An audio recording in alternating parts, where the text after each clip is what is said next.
Yes, guys, how you doing? Welcome back to, where am I? The Spurs Talk Show. I hope you're all happy and healthy, doing the things you love with those you love to do them with. Guys, I hope you don't mind me bringing you a wild one. A wild one. Oh, yeah, it's a wild one. And that is that Tottenham Hotspur have apparently entered the race for Aston Villa megastar, superstar, Morgan Rogers? I shit you not. It's out there. The Daily Mail have started it. It's got into Football Insider. It's been sent around all of the aggregators. It hasn't got above the Daily Mail yet in terms of pedigree. But, you know, if it's out there in the news, I'm bringing it to yous. What do you want me to tell you? That's what we do here. Ladies and gentlemen, we are also, quote-unquote, inching closer. We also have, quote-unquote, I know I'm doing the quote-unquote, agents from Brazil flying into London to help expedite the process. Tottenham have failed with a new bid last night, 70 million euros. City want 80. We'll probably meet in the middle at 75, something like that. And you know what that means, guys? You know what that means? This guy is out of the mud. Because all year I promised you a summer. All year I promised you a summer that would include either a new club's highest earner and or a new club transfer record fee. And I think one of those things, maybe both, is going to have to take place to get Eberici Eze and Savinho over the line. I mean, technically, I'm already done it anyway. Technically, I'm already out of the mud because I did say that and or a new highest earner, and we do have a new highest earner. It's not a new player, nor is it a new higher contract for a current player. It's just that when Sonny left, he departed the highest earner tab. Some sort of technicality, but a trophy via a technicality is still a trophy. Phil Paint stuff. Savinho is not worth 75 million quid. Absolutely right, mate. He's nowhere near worth 75 million pound. As long as it gets above 63 million pound, just enough. Overpay just enough to get this guy, get that claim monkey off his back. But what about the Morgan Rogers story? And by the way, the Athletic had just come out informing us that Tottenham actually went back and made a second bid for Morgan Gibbs-White. True story. We actually went back and made a second bid above the asking price. And it still didn't work. That Marinakis convinced him to stay. I'm going to make you an offer you can refuse. And he stayed. And apparently Morgan Gibbs-White then phoned up Thomas Frank to apologise about how it all took place. But interesting stuff, hey? Interesting. Guys, we're going to talk all about it this morning. Well, not even this morning, it's this afternoon. It's just gone midday, so I'm allowed my first beer. It's a Friday. Yeah, convinced him to stay.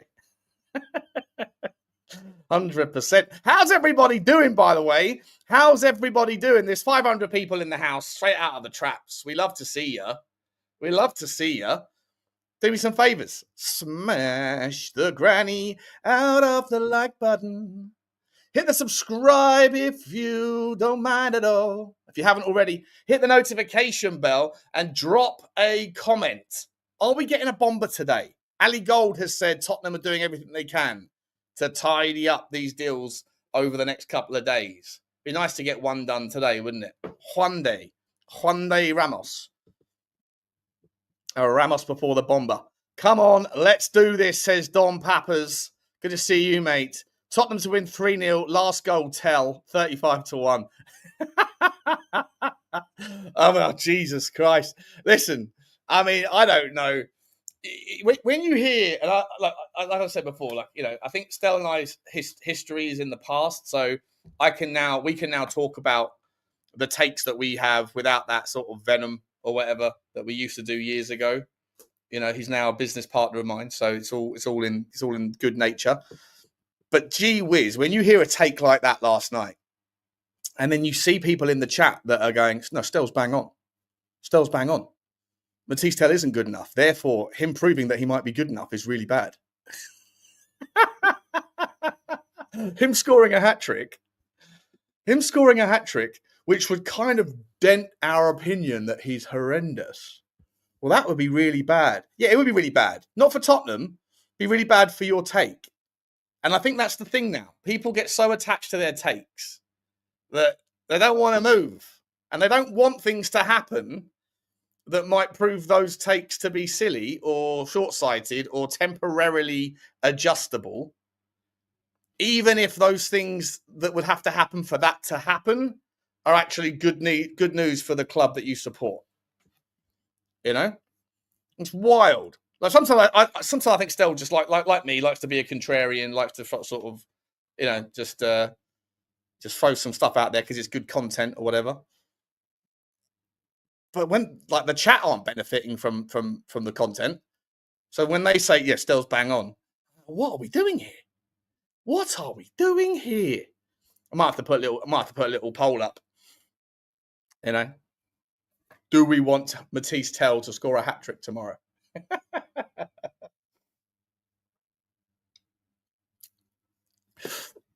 Let me see how everyone's doing in the chat, and then we'll get into it. Genuinely excited for the season kickoff. Yeah, so am I, Phil.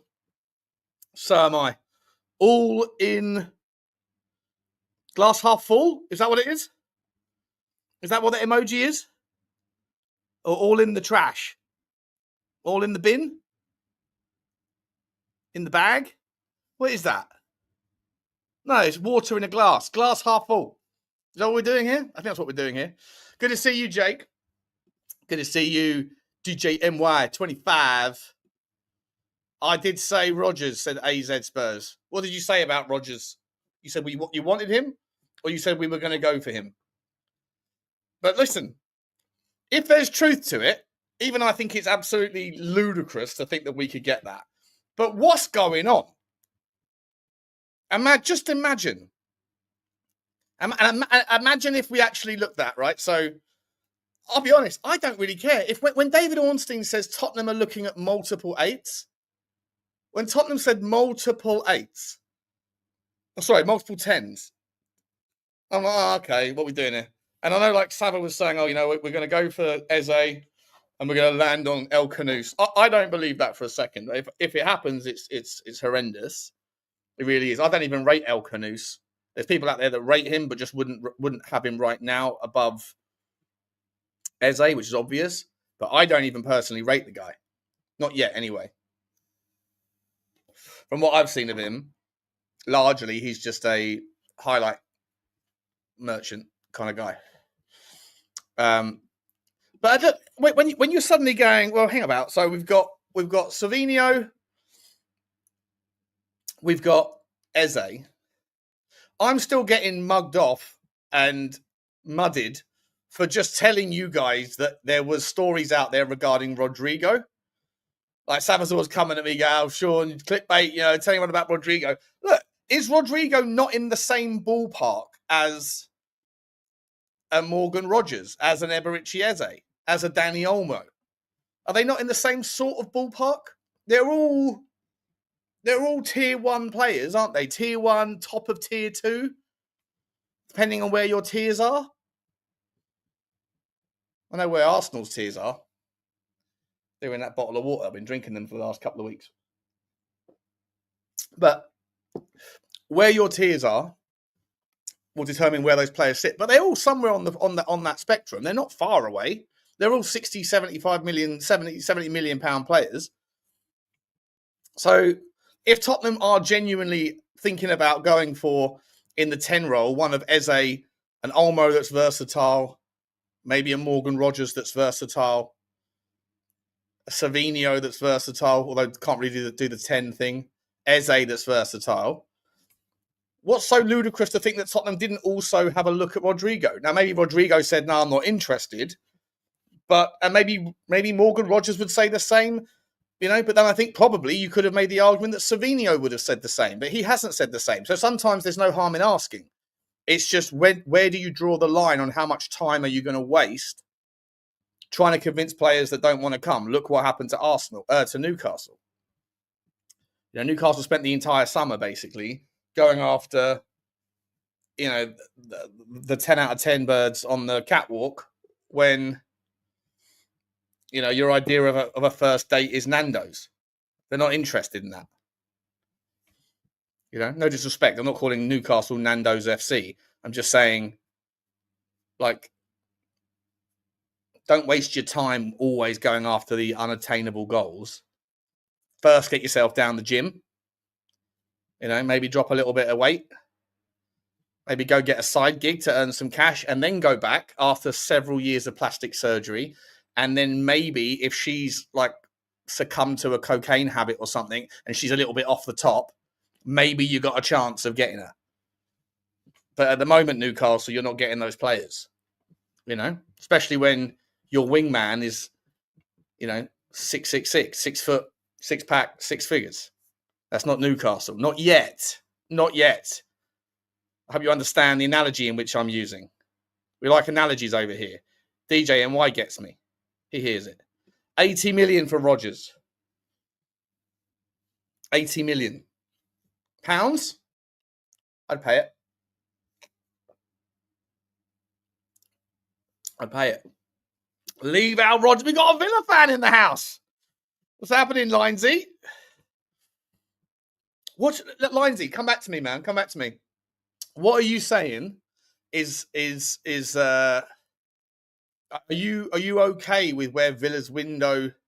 Yeah, yeah. She's ready. She's ready to settle now. Yeah. First, guys, spend a couple of weeks in the old rehab, love. Get that little bit of your nose rebuilt. Put down the rolled up notes. We're using credit cards only. No more cash. We can't trust cash around you. And then maybe we'll settle down together. He ain't going nowhere. We just lost Ramsey to Newcastle. Yeah, that's true. But do you still need money? Do you still need money, Linesy? Because I don't know.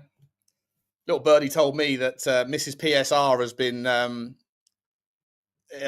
knocking on the door, saying, "We're here to collect the debts."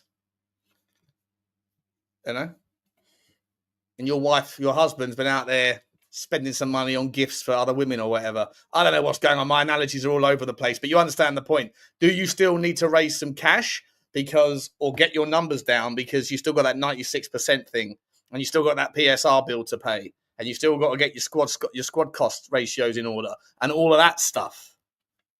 So I don't know. Can Aston Villa refuse a bid of 85 million? I doubt he'd come to Tottenham, and I doubt Villa would deal with Tottenham because they probably see Tottenham as a direct rival, and they should do because we probably are. Plus, there's a little bit of spiciness between Tottenham and Villa because of Matty Cash. Nothing wrong with a cheeky Nando's, Drew. 100% there isn't. I'm not knocking on Nando's. I love a Nando's. I might get a Nando's for lunch, if I'm entirely honest. But the point is, put down the note, love. Put down the note. We know what happens. Bin off Savinho, pursuit for Rodgers. Phil, we can't be doing that, mate. We can't be getting halfway through, 90% of the way through. We can't be doing that. We just got the Brazilian agents over. By the way, why are the Brazilian agents in Brazil when surely their number one guy is in Manchester? Like, if I'm an agent, unless I've got hundreds of the bastards, I would say, go and live where your best player is, so you can be there. You be there all the time. Sean, you reckon a stadium unveil of Savio and Eze out of the blue tomorrow, like Porto did with Luke de Jong, or is it hopium? Bro, every day I've been talking about when's the bomber coming, Surely it's going to drop after the after the Super Cup. No, that didn't happen. I went to bed last night. I woke up at 6 o'clock in the morning like that. looking at my phone. Is there a bomber? Because I remember what happened in January. January of 2024. Or was it 2023? 2024. When we signed Radu Dragusin. And I woke up. And bearing in mind, Sava was already on his 10 o'clock morning shows then. And I'm just someone who just went up sporadically. And I opened my eyes at 8:15 or something like that, 7:15, whatever it was. And literally the second I opened my eyes, I see notification from Fabrizio Romano. And it had dropped 30 seconds earlier. And it said, here we go, drag us into Tottenham and the Romanian flag. And I've never got out of bed. I was like Wallace and Gromit with the automated bed thing. Where you slide out into your trousers, get your shoes on, the toast is done. I was like, Mum! I think she was living with me at the time. Mum, put the coffee on. In fact, screw that. Get me a Stella. We got Dragusin. Here we go. And I was live by 8:30. 8:30 in the morning, I was live. And there was 2,500 people that were watching. And my channel was half the size it is then. I don't think I've ever quite had the same amount of live concurrence. And Sava texts me going, you bastard. Good old days. The good old days of bombers. They were good times. Surely sleep when you're dead. 100%. 100%. I would love Rodgers by a mile. He's a bull. Yeah, he's a fantastic player, isn't he? He's a fantastic player. And then just behind, you got John McGinn behind them. Villa have got a tough midfield, mate. Villa have got a really good midfield. Is Douglas Luiz really going to Nottingham Forest, by the way? Because Forest are doing a bit, aren't they? Sean, is that the Matty Cash one-man Tottenham career-wrecking machine operating for Aston Villa? Has he left, though? Did Matty Cash leave Villa? Let's have a look. Has he left?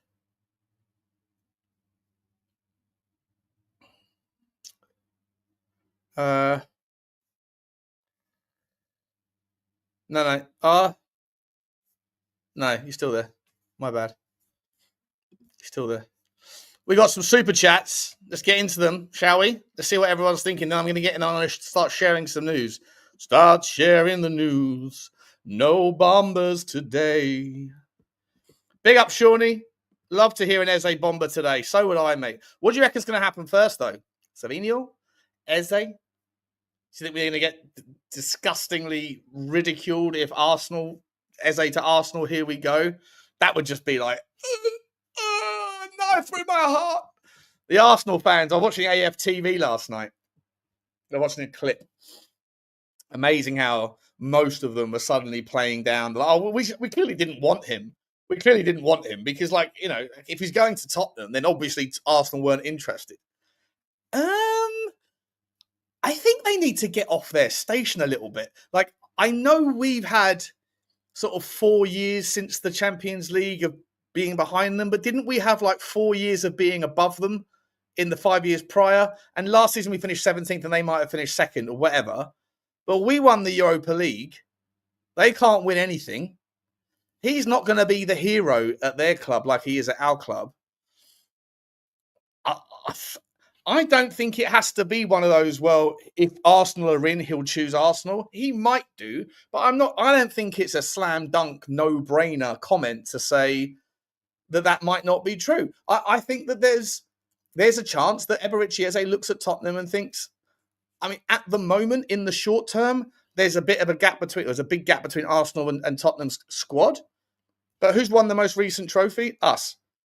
We're both in the Champions League. We probably can both pay similar sort of wages if we wanted to. I think, and the BBC, I've been saying it for ages, been saying it for about 7 months, there's 100% money coming into the club or come into the club or it's about to drop, whether that was Amanda Staveley, whether it's ownership, whether it's sponsorship, whether it's stadium naming rights, whether it's investment from the owners, whatever it is, 100% that stuff is happening. The BBC have come out today and said the same thing. So Tottenham maybe picks up the phone to Eze, and Eze's agent maybe is saying, look, Arsenal are interested, Tottenham are interested, have a conversation with both.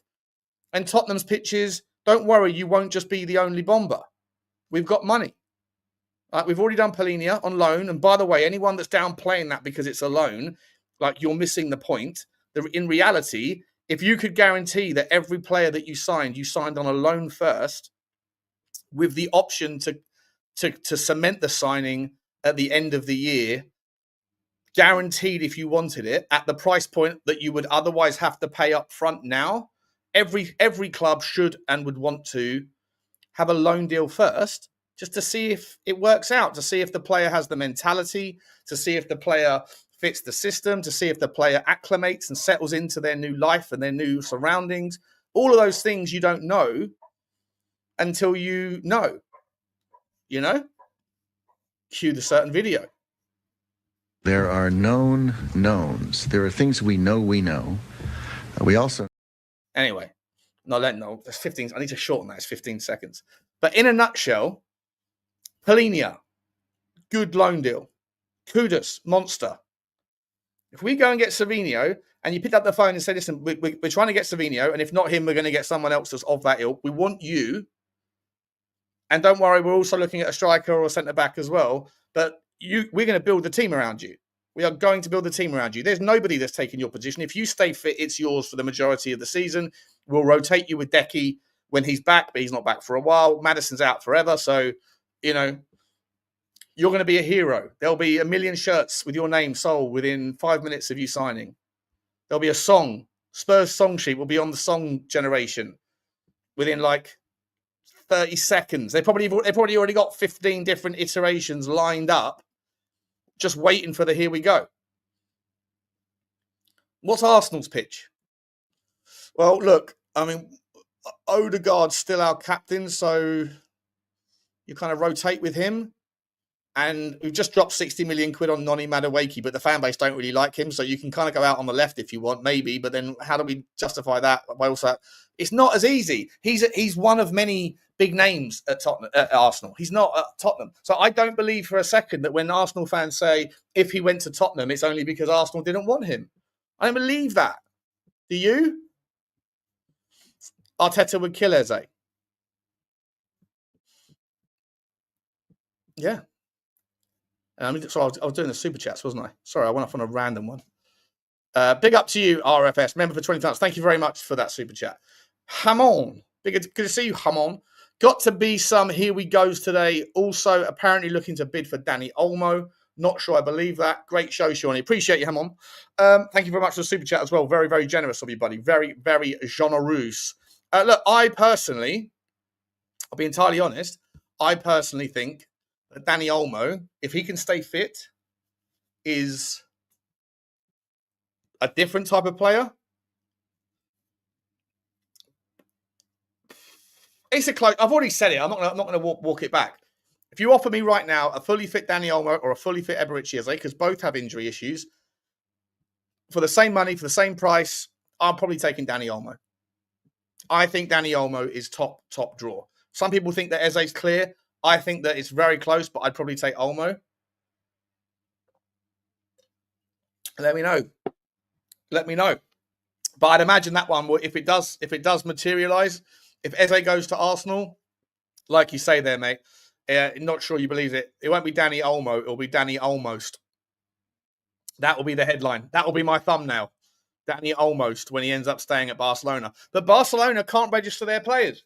They can't register Marcus Rashford. They've decided to remove Marcus Rashford from the squad for their opening game against, is it Osasuna? I forget. Because they haven't got the space in the squad. And if you're going to make space in the squad, someone's got to go. Maybe it'll be Dani Olmo. I'm here for the puns. Thank you very much for that, Hamon. Dean Law, he started the train, the super sticker train. Choo-choo to you, Danny. Deanie. Choo-choo to you, mate. Thank you very much indeed, buddy. Really appreciate that. Where are we picking you up from? Where are we on our way to, Dean? I know where you live. I think you know where I live as well, don't you? Thank you very much, mate. Thank you very much indeed. Appreciate you. Jason William Cruz. What a name. New member of the channel. Big up to you, Jason. Appreciate you very much, mate. Looking forward to meeting you. The next members phone-in show, guys, is on... What did I say? Wednesday? I think I said Wednesday. get on board that. By the way, there's 1,100 people here watching. If you wanted to participate in a, let me get it up, the Football Inc. If you guys play fantasy football, today's the last day you can enter, and we'll be giving away like shirts and things like DH. I've got a couple of DH Gate shirts that I always buy loads of them, and then I never actually wear them, so they're brilliant. I've got Van der Ven on the back. I've got Pedro. I might even do a shirt giveaway on the channel, on this channel. So I'll do it today. Maybe not. But I'll do one next week probably. But anyway, if you want to join this one, this is the Football Inc. Premier League FPL. There is the link. We'll do some giveaways and things, but it's a lot of fun. So make sure you get in there. Should be able to help. Should be able to work. But yeah, Wednesday's the next chat. Appreciate you. Where do we get to? Thank you, Jason, for joining. Super Spurs TV. Big up, Blaine. My man, Blaine. Choo-choo to you, Blaine. We're off to Northern Ireland to see how your Friday's going, buddy. Choo-choo to you. Appreciate you very much indeed. The Super Sticker train is well and truly on its way. Also, any news on Dani Olmo? We just talked about that. Will it be Dani Olgo? If they can't register anyone, will it be Dani almost?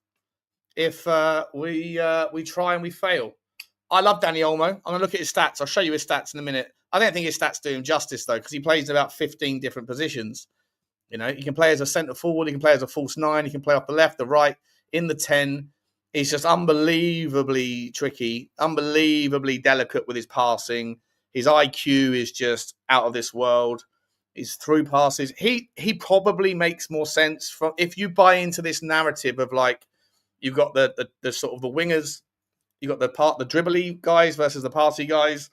He can do a little bit of everything, but he's probably more of a passer in chief than anything else. But he's unbelievable. He's unbelievably clever. Yeah, and against low blocks, if Tottenham really have serious money to spend here, if we really do have serious money, I'm not trying to get everyone's hopes up. I think there's money to spend. And I just imagine if Tottenham had just been saving everything up and then went, all right, have they sufficiently moaned? Have they sufficiently got their knickers in a twist? Are they sufficiently in meltdown mode? There's nothing like a good old-fashioned meltdown. And then Levy goes, release the bomber. And then in a few hours, you get Dani Olmo to Tottenham. Here we go. Eze to Tottenham. Here we go. Servillo to Tottenham. Here we go. Morgan Rogers to Tottenham. Here we go. We've got so many 10s. It's like that Donald Trump clip. We'll be winning. You'll be saying, stop, enough with the winning. And I'll be saying, no, we need to win more. Oh, it would just be so good. It'd be so good. It's not going to happen, but it'd be so good. Appreciate you, Rexy. Appreciate you. Love that car, by the way. What is that car? Is that like a Indy car or something? Have a look. Tell me what you're doing. Super Blaine TV from Super Spurs TV has just done the unthinkable once again, Blaine, mate. I really think you need to check your credit card statement, bro, because I reckon Google is probably your biggest outlay in your life, unless you've got some crazy wild habits like those 10 out of 10, cocaine models that we were discussing earlier. I genuinely think, mate, that you spend more money on supporting channels. And listen, I'm here for it, mate. You don't need to do it for me. I love you to pieces, but I love all of you guys. But you're such an unbelievable guy. You're so very, very generous, mate. But as long as you're keeping an eye on that bill, mate, because every time I dial into anyone's show, you're so generous and it's so cool. But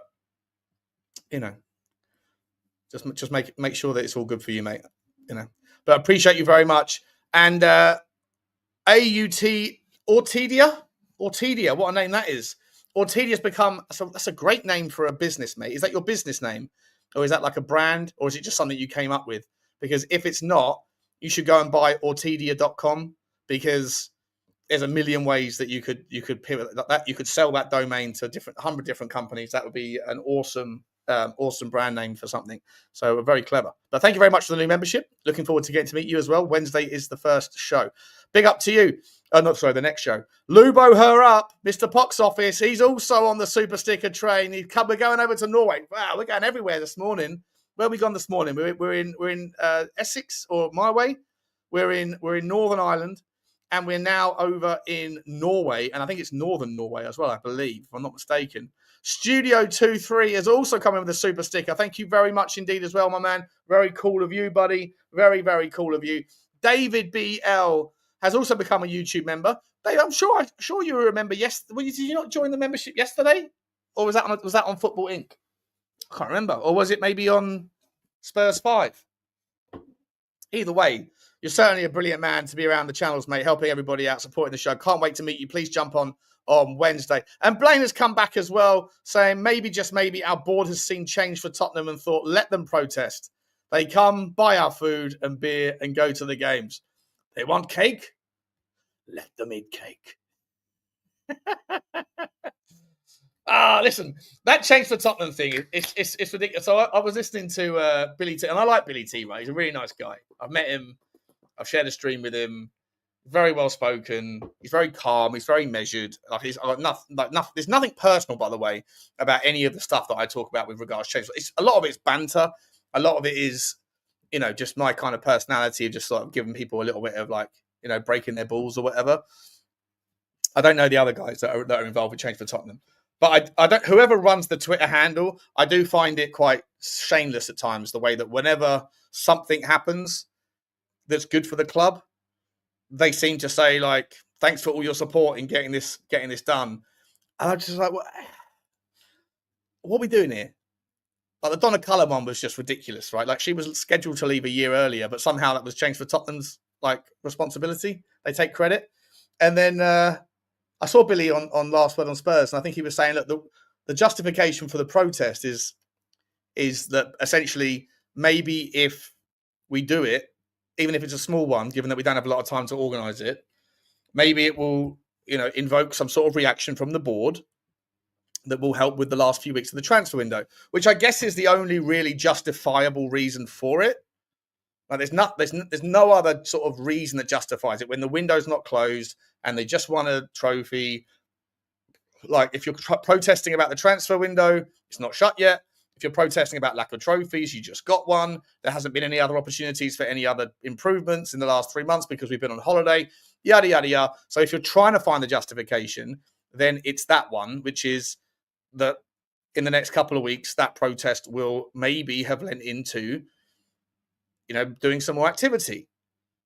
But then by that notion, right, by that rationale, so if we sign Savinho and Eze on Sunday, but not on Saturday, a change for Tottenham going to take credit for the signings?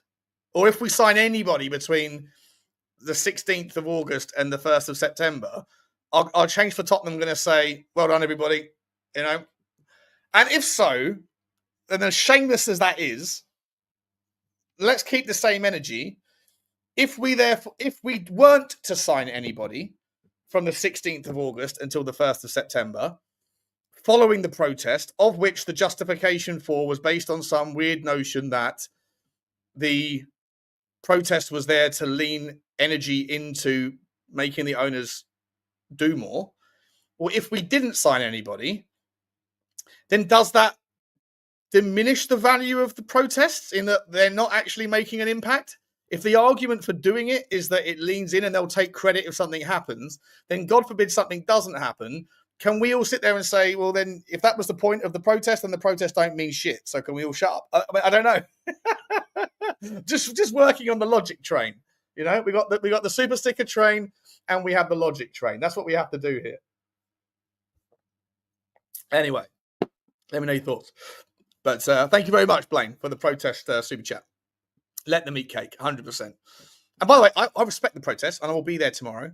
I'll be there because I want what's best for Tottenham, and also content has to content. So if they're shameless, I shall be shameless. Or if we're all in it together, then I'll be in it with them. We're all in the same boat. Ulrika, big up to you. We're picking you up from Australia. Get out of the bath, love. Dry your bits off. Put down the G&T. Put on your glad rags. The train is picking you up imminently, Ulrika. Appreciate you. Appreciate you very much. Sparky Spurs is also coming in. Big up to you, Sparkies. Where are we picking you up from, buddy? Very, very cool of you. And also, wowzers. So much generosity this morning. David BL has just come back in again. He's just gifted 5 memberships. Thank you, David. That's so nice of you as well, mate. If you did receive a membership from David, or if you received a membership from Blaine, 15 of you will have done, then please do say thank you. And you get to come and have a chat on Wednesday if you want to. So thank you very much, guys. There we go. There's one, Jay. Well done, Jay. Good to see you. Just join. What have I missed? Well, so far you've missed a big super chat divert. But what we're going to talk about now is all of the transfer stuff, and then also a little bit about Burnley and what we're going to do there. And we've got some quotes from Thomas Frank to look at as well. And we're just having a little chinwag this morning. Sean, you know about TDS? I think some like Mr. have LDS. Oh, yeah, not necessarily. Well, him, I do think Brian does, yeah. But Brian's a reasonable guy. It's just that I think we love Brian. He's a great guy. I just think that Brian is attached to that take because it's part of his brand within the Tottenham fan base. And so when Tottenham lose, he comes out and makes it about about Levy. Lubo's become the same. Stell's the same. And then there's dozens and dozens and dozens of people, hundreds, thousands of people on Twitter that do it. And there's lots of people on the YouTube space that do it. No credit, zero credit where it's due, only criticism. And, when you say like, well, look, if we won the Super Cup and we won the Europa League, and then let's say we go and get the 3 bombers before the end of the window, is there any credit? I asked that question last night on the Spurs Five, and there was like 3 or 4 people that popped up in the comments going, absolutely not. No credit at all. It's been 25 years. Okay, well then so then he shouldn't have to worry about your opinion, should he? You shouldn't care about what you think because you've made your mind up, and it doesn't matter what happens. You only want him gone. If Tottenham won a trophy this year, if they were on the cup double this year, signed every player that we on under the sun, and we won the Super Cup, and we won the Europa League, and we qualified for the Champions League, and even if you did that as well, I'd say any credit. And then a lot of the reasonable fans would walk back across the hockey and go, 100%, like we're doing it. He's back in the manager. The manager's nailed it. The players have nailed it. I'm good.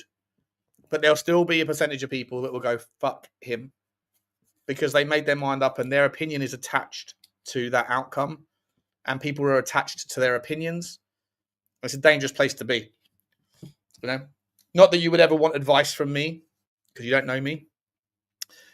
But if I was to ever give anybody any advice about anything, don't attach yourself to your opinions if you can help it, because they can end up being to your detriment. It can be very much a detrimental thing. And people also, well, Sean, you defend Daniel Levy. I really don't. I don't. People that think that are people on the other side. They just don't like listening to me challenge people that think the same way they do. I'm very happy to criticize Daniel Levy. But what am I sipping on? I'm sipping on a pint of Stella. But I am literally that much through, or whatever, half a can, half of that. So actually, that sounded quite empty. It's okay. Oh no, that's because that's from yesterday. This is my one, and this is full up. There you go. So I am literally that halfway through. Oh, we got another super sticker. We got another super chat. A big one as well. Wowzers. Will THFC. Mate, you're so generous. This is the second one you've given me from Swiss Frankston. I find myself enjoying your content every day now, Sean. Our collective voice of reason. Well, Will, thank you very much, mate. Thank you very much, buddy. I appreciate you very much. You guys don't have to put super chats in. Obviously, it's really, really kind, very generous and stuff, but I'm never someone that's going to ask for them or... apart from the super sticker train thing's just a joke, by the way. And when I say, get the super sticker train going, it's just a joke. But I do very much appreciate you, mate, and that's very, very generous of you. What's Switzerland like? I heard a stat yesterday that one in every 7 people, tell me if I'm wrong here, Will, you might be one of them, but 1 in every 7 people in Switzerland is a millionaire. And most of them, 65% of people in Switzerland don't own their homes. Like 35% are homeowners, 65% are renters for life. And what they do is apparently it's a cultural thing that they like most people in the Western world save what they don't spend, or save what's left after their spent expenses, if you like. And then, but in Switzerland, they save first. So like 20 to 30% of whatever of their wages or their income goes straight into savings accounts, bank accounts, stock markets, whatever. And then they spend what's left after they save. It's a different cultural thing. But yeah, 1 in 7 people apparently in Switzerland are millionaires. So doing something right, and what a beautiful country you're staying in, mate, or living there, or if you are, I don't know if you're actually Swiss or not, but well done for picking a cool place to live. Drew Zilla's in the house as well, my content creator. Big up to you, Drew. Big up to you, Drew. The link was in the chat, mate. If you want to come on, buddy, the link was in the chat. Let me see. Let me throw the chat out. Let me throw the where's my link? My link. Where is it? Hang on. Why can't I tap that? There we go. Let me send it to Drew Zilla. What's this? He says, have you seen this absolute bollocks? The Opta predicted table. Hang on. This is from Drew. This is the Opta predicted table for 25-26. Based on stats, Spurs finished 14th on 48 points. Behind Everton. What? What are we doing here? Liverpool win, Arsenal second. I think Arsenal are going to finish 4th. Manchester City 3rd, Chelsea 4th. I think Chelsea will finish 2nd. Newcastle 5th. Don't think so. Champions League, they haven't got a deep enough squad. And if they lose Isak, no chance. This is where Opta's screwed up, because Opta's looking at past performance to predict future behaviour. That's what data is, essentially, obviously. And Newcastle, you could things like losing Isak, not getting a replacement in. Aston Villa 6th, Crystal Palace 7th. Palace are about to lose their best player, so Opta wouldn't know that. Hopefully, Brighton 8th, Bournemouth 9th. Bournemouth have lost their entire defence. The Opta stats wouldn't be able to bake that in. What a load of shit that is! Drew, come on and tell me what you talk. Tell me what you think about it. Tell me what you think about it. Thank you very much, Drew, for the super chat, mate. Very, very cool of you. Goosey saying, evening, Sean. Did you ever visit Perth, mate? Beautiful place, Australia. Do you know what? I did visit Perth, but this is how batshit crazy my life was when I was out there. I was traveling like 4 days a week. Monday morning, I'd get up and fly from Melbourne to either New Zealand or anywhere on the East Coast, like Brisbane, Queensland, South Australia, etc. All those places. And I was always bouncing around, with my job. And I went to Perth, but I literally was there for a day and then I had to fly back. And I had no idea that it was the equivalent of like flying from London to Dubai for an afternoon. It wiped me out. So I didn't get to see any of the city, any of Western Australia at all. But it's a little bit isolated, isn't it? My brother, who's an oil trader in Singapore, he goes to Perth all the time, and he says it's amazing. And he's been to Australia like extensively, and he thinks that Perth is the best of all of them. Yeah, I would love to go. I was invited to go there for the Lions tour. The Lions played there, didn't they, a couple of weeks ago? That's a rugby thing, though. Appreciate you, man. Good to see you. Fuck, I'd love a Stella. Get me out of work now. It's lunchtime, mate. If you're in the UK, get yourself out for a get yourself out, mate. What are we doing here?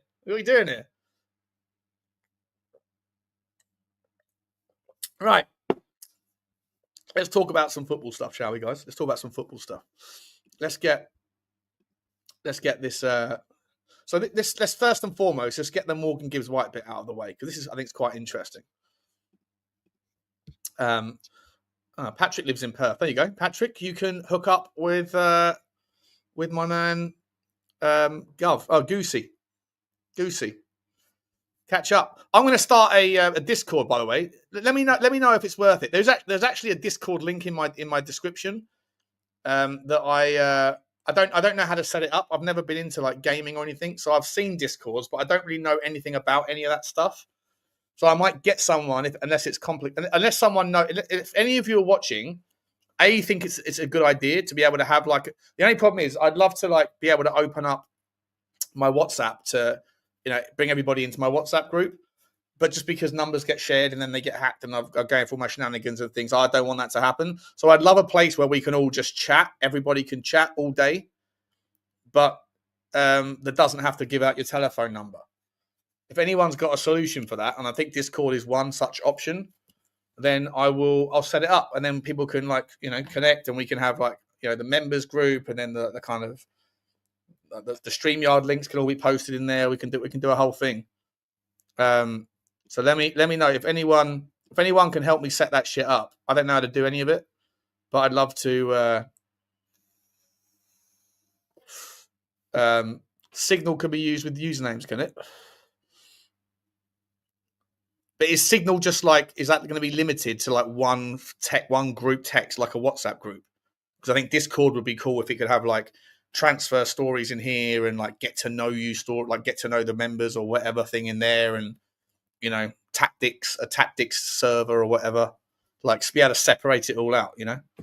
Let me know if someone knows, if someone's watching this and understands that shit and wants to be a part of the like the setup and I'll admin access or whatever, then figure it out.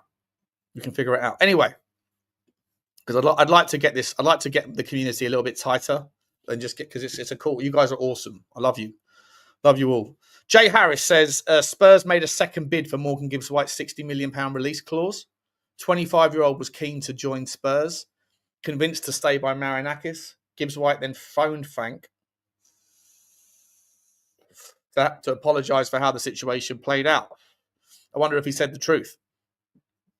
Listen, Tom, can you phone the police, please?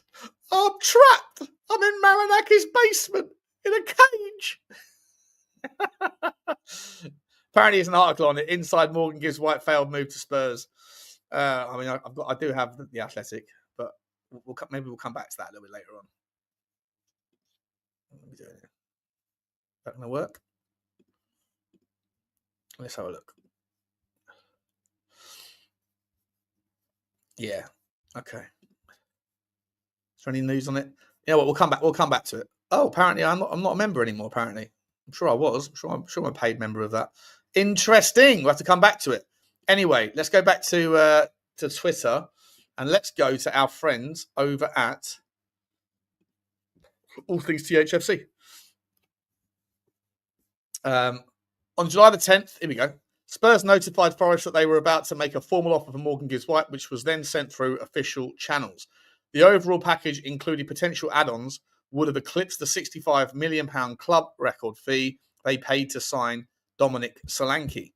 Damn it! See, I would have been in the money already if we got him. So I don't understand that, right then. So if there was a clause that we sent through that would have actually eclipsed the 65 million, then that would have eclipsed the actual clause as well. So like, how is it? So what? Just not that it matters anymore because I'm bored of the story, but just generally speaking, are we saying now that all clauses are irrelevant?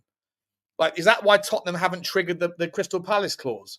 Because it don't matter anymore. Like, clauses are only there as a show, and if the chairman decides, I'm just not picking up the phone to that bozo, Daniel Levy. Therefore, the clause hasn't been triggered. Sorry, you sent it to the wrong email address. Didn't see your clause. Go F yourself. I don't know. The whole thing's crazy. Spurs were disappointed by the situation, and people around the club have remarked how they had never previously experienced a player being so ostensibly keen to join them, only to change their mind and sign a new contract. Yeah, something happened there. Something happened with a threat, wasn't it? You can almost see it in his eyes. Even though this photo was taken before that situation took place, you can almost see it. It's almost like a prescience. I know that at some point in the near future, I'm going to be offered a deal that if I don't take it, something bad's going to happen to my family, because Marinakis says we win. We always win.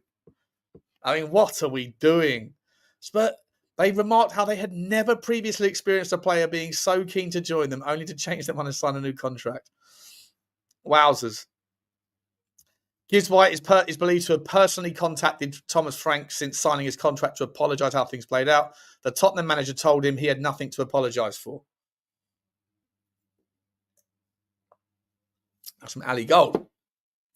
Ali Gold is also saying, guys, that Tottenham will tie up a deal for both Eberechi Eze and Savinho in the days ahead. What are we doing here? Where's my next story? Here it is. Tottenham fans time for the 25. What's this? Oh, that's something we've got to dab into.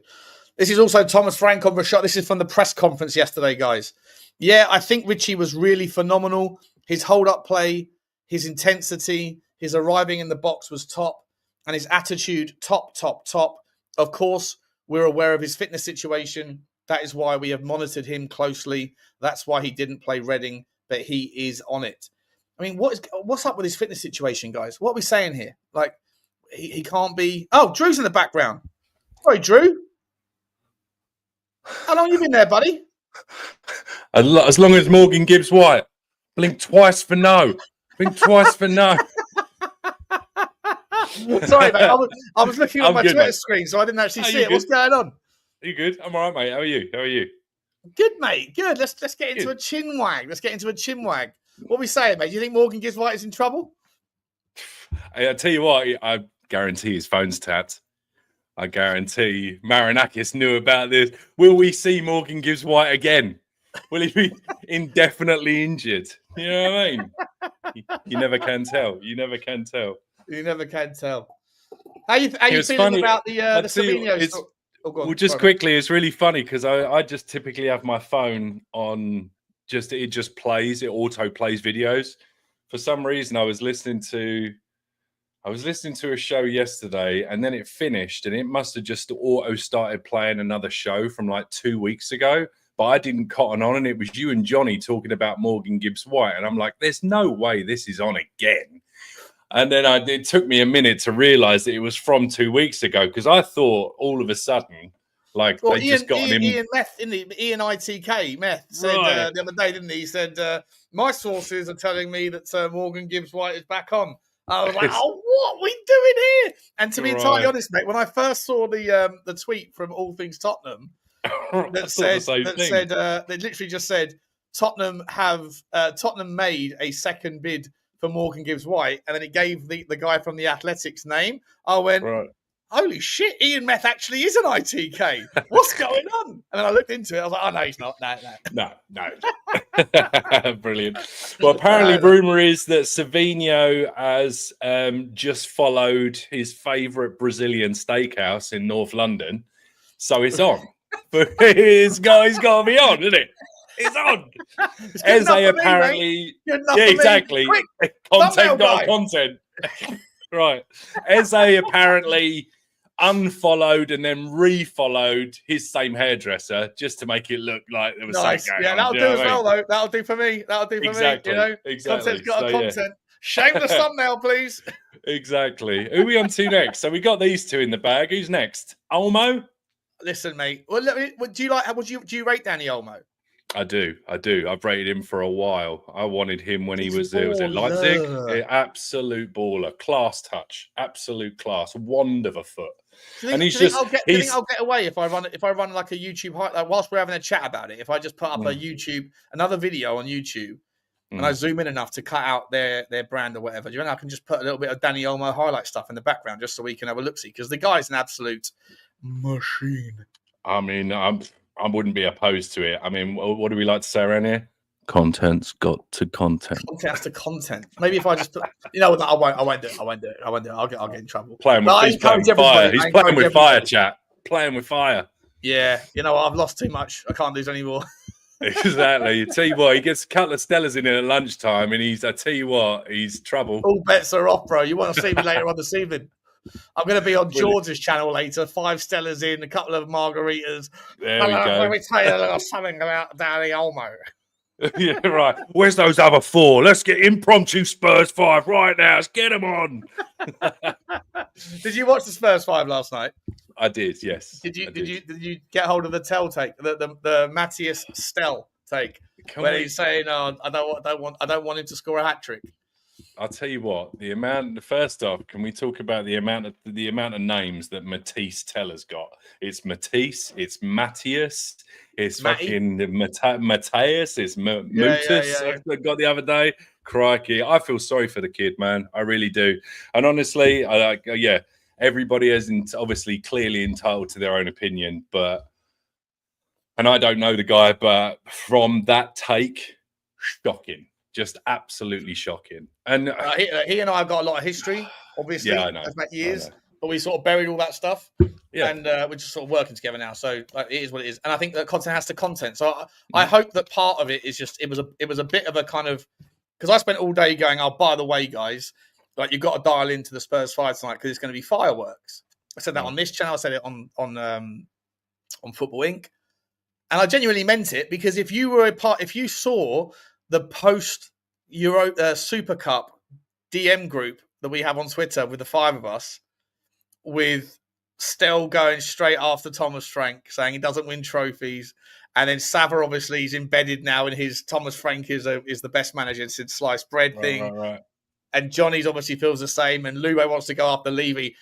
For that 2 hours after the stream, I had to get off this stream because I was like seeing all this nonsense being. I was like, I've got to close this stream now because I've got to tell people exactly how I feel.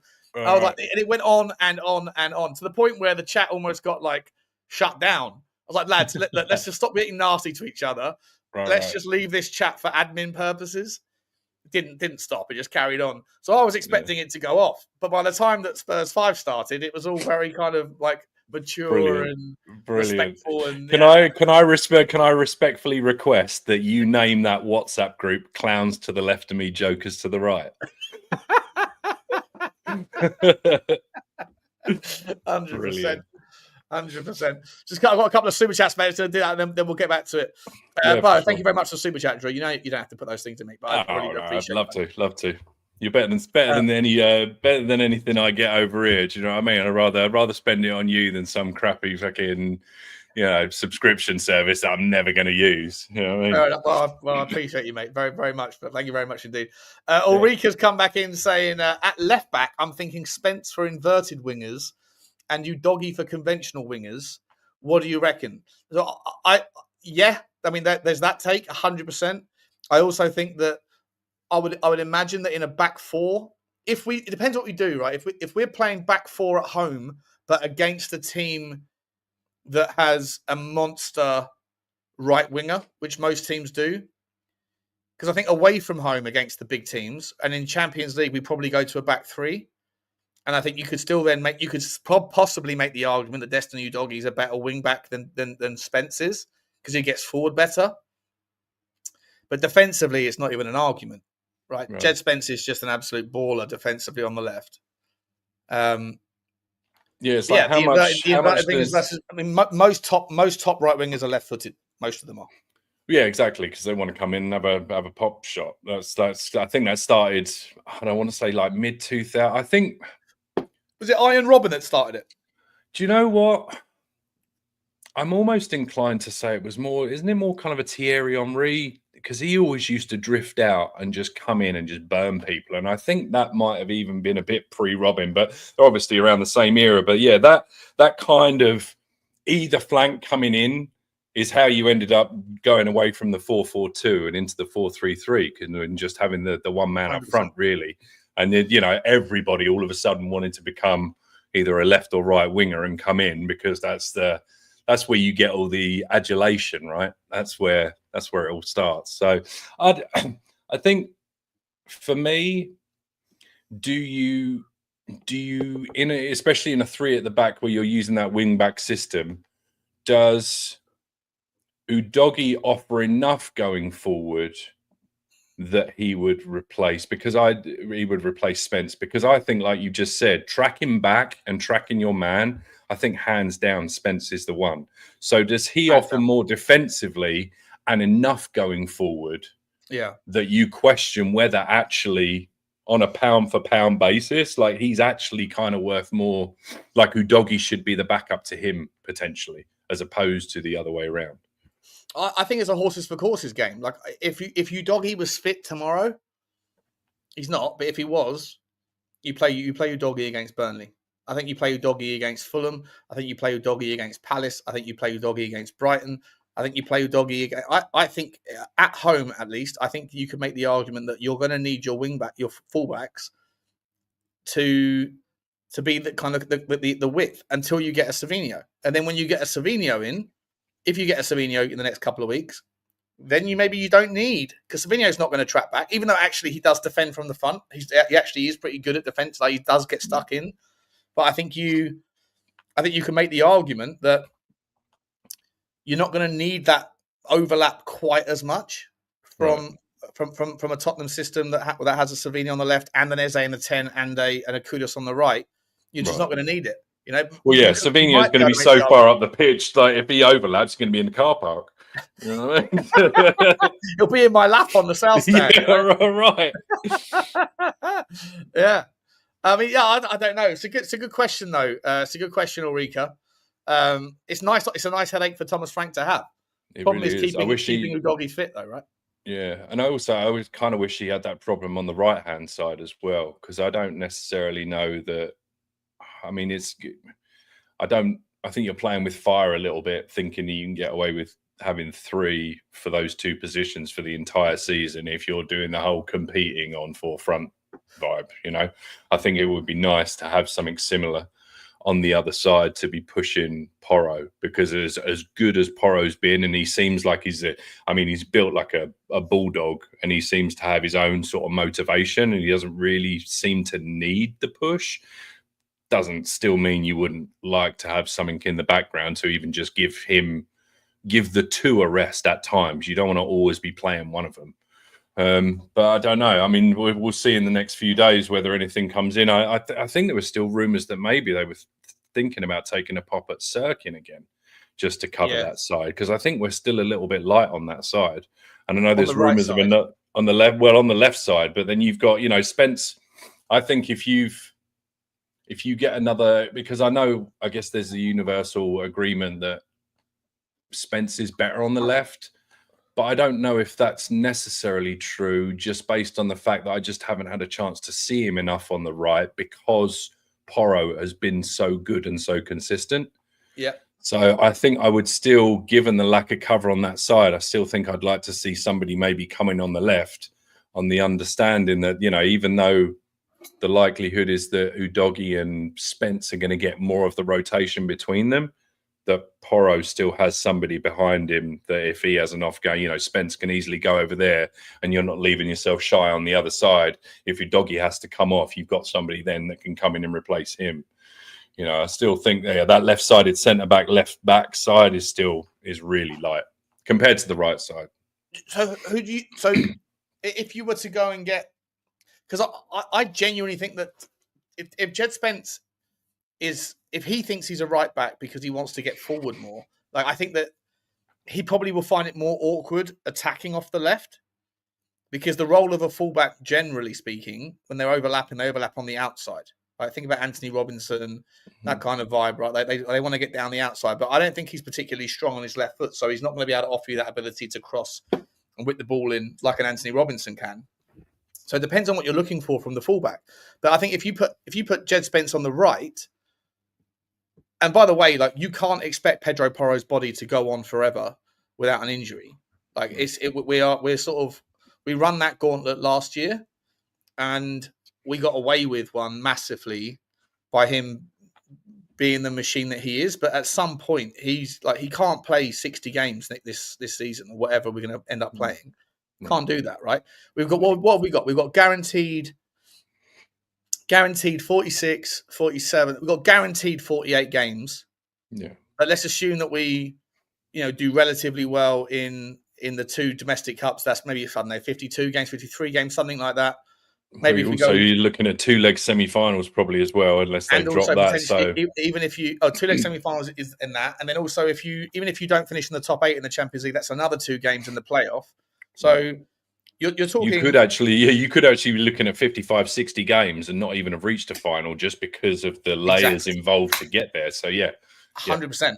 I mean, what's the maximum? So if it's 8, let's say you qualify via the playoffs, that's 10 in the Champions League. Then you've got the last 16 is 2, so that's 12. The quarterfinals is 2, so that's 14. Semi-finals is 2, that's 16. So that's potentially 17 games in the Champions League. Yeah. 38. So what's that? 55. Right? That's 55 just for those 2 tournaments. Right. And then 56, 57 just on the second round or the third round of the Carabao Cup, third round of the FA Cup.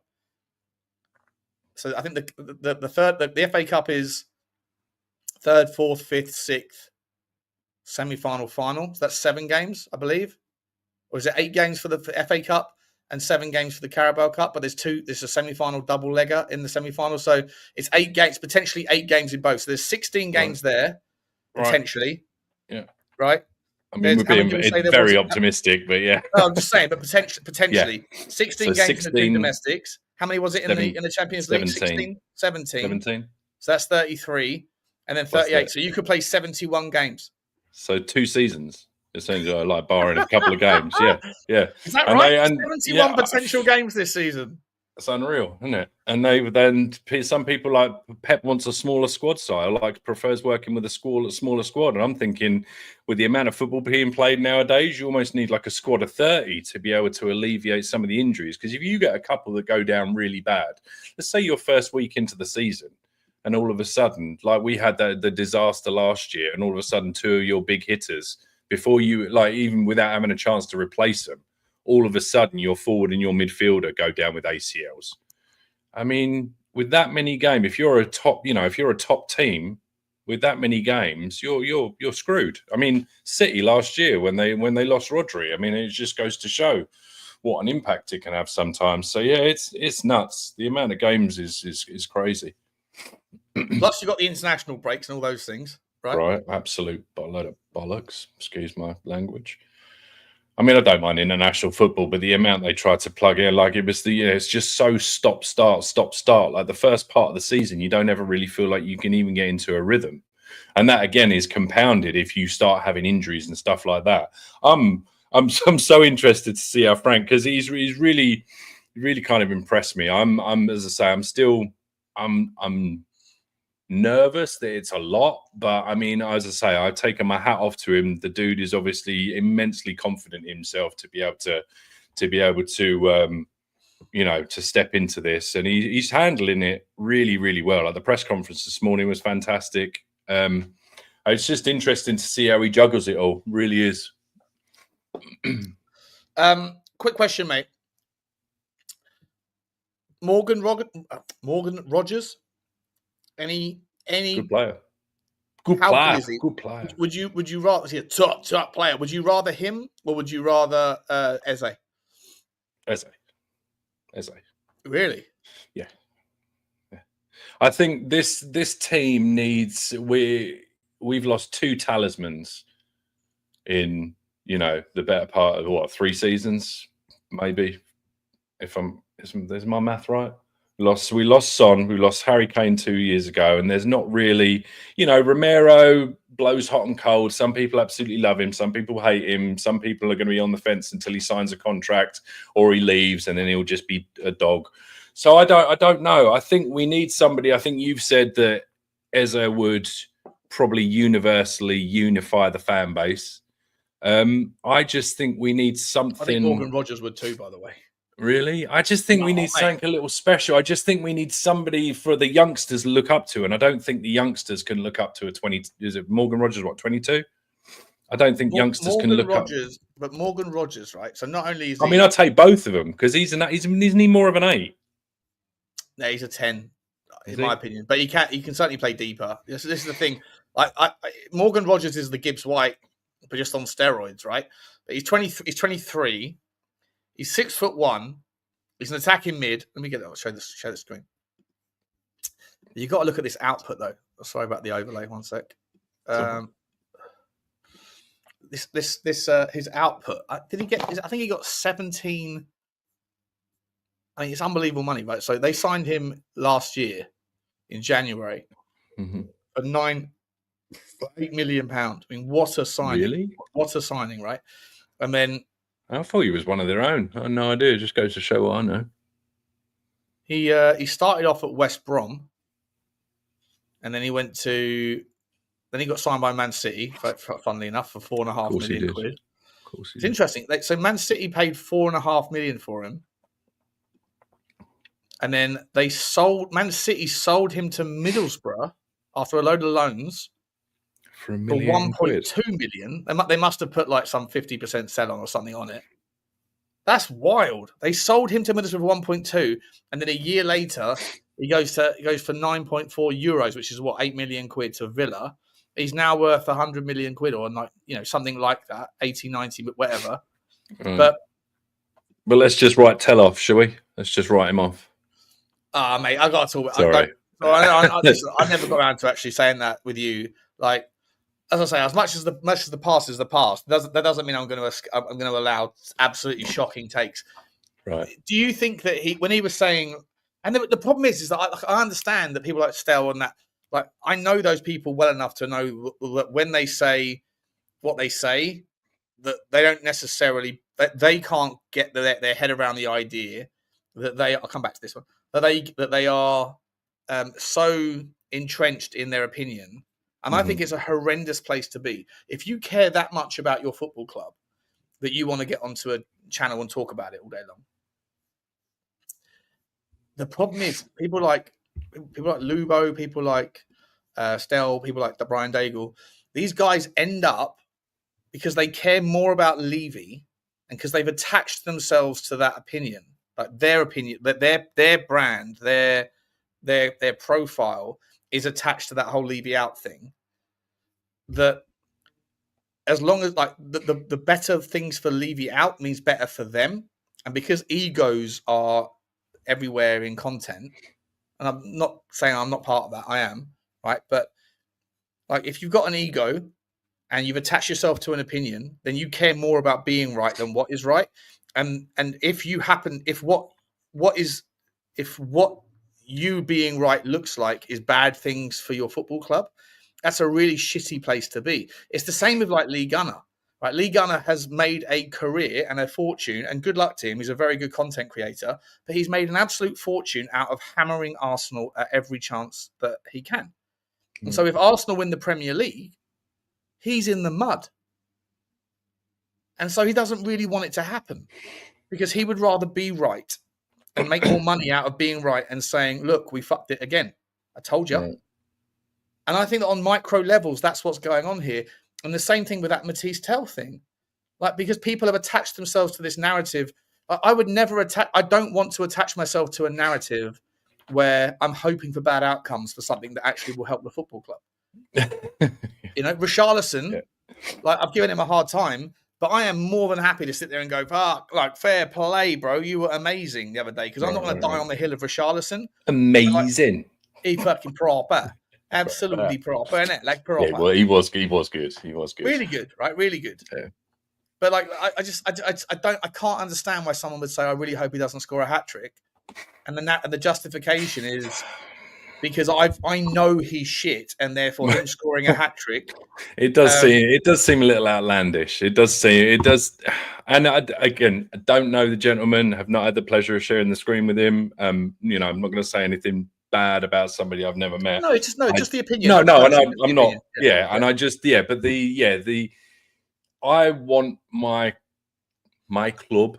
I want my team to go out and put six past everybody all the time, because I don't know how you can suggest that if going out there and winning 6-0 or 7-0 or 4-0 or whatever and putting on a good performance, I don't know how in isolation you can say, well, that's it's just a one-off and it's going to give an unfair reflection on where the team actually is. Well, you honestly can't. I mean, you could maybe think that might happen, but you can't say for sure, because you don't know what the outcome of the next game is going to be. And you can't legislate for the confidence that something like that would give to a team.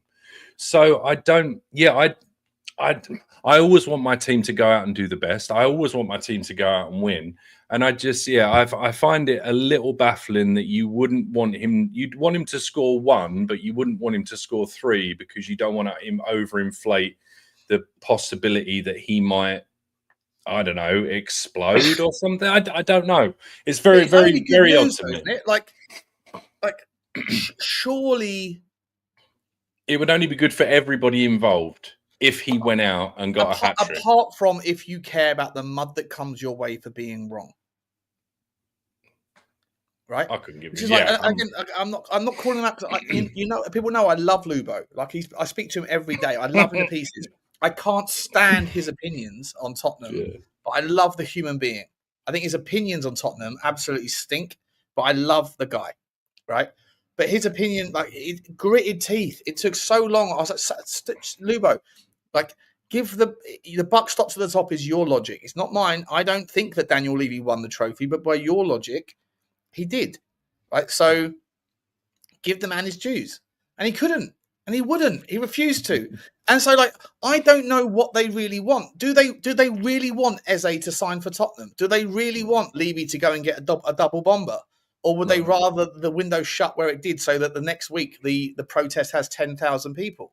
And that's the fucked up train of thought that gets you sucked into this mindset where you're kind of going, or maybe it's a win-win. I don't know. Like either way, it's a bit weird, right? Because maybe that logic is, well, if we get the players, then my team's doing better. Therefore, that's good news. If we don't, then my Levy out narrative gets more. So maybe it's super smart, but I don't know. But like maybe it's a win-win where you either get what you want. Yeah. I mean, for the sake of Lubo, I mean, I watch him. I'm very, very fond of watching him when he's on there because I don't know. He's just got a charm that none of you lot have got. Yeah, there's just something about Lubo, and I think he's a calm and measured man amongst absolute. Well, and also from my point of view, just from looking at Lubo, my take on him is that he feels like he's been slapped so many times by Levy. He's been slapped in the face so many times that the last thing he's prepared to do is take a handshake from the man.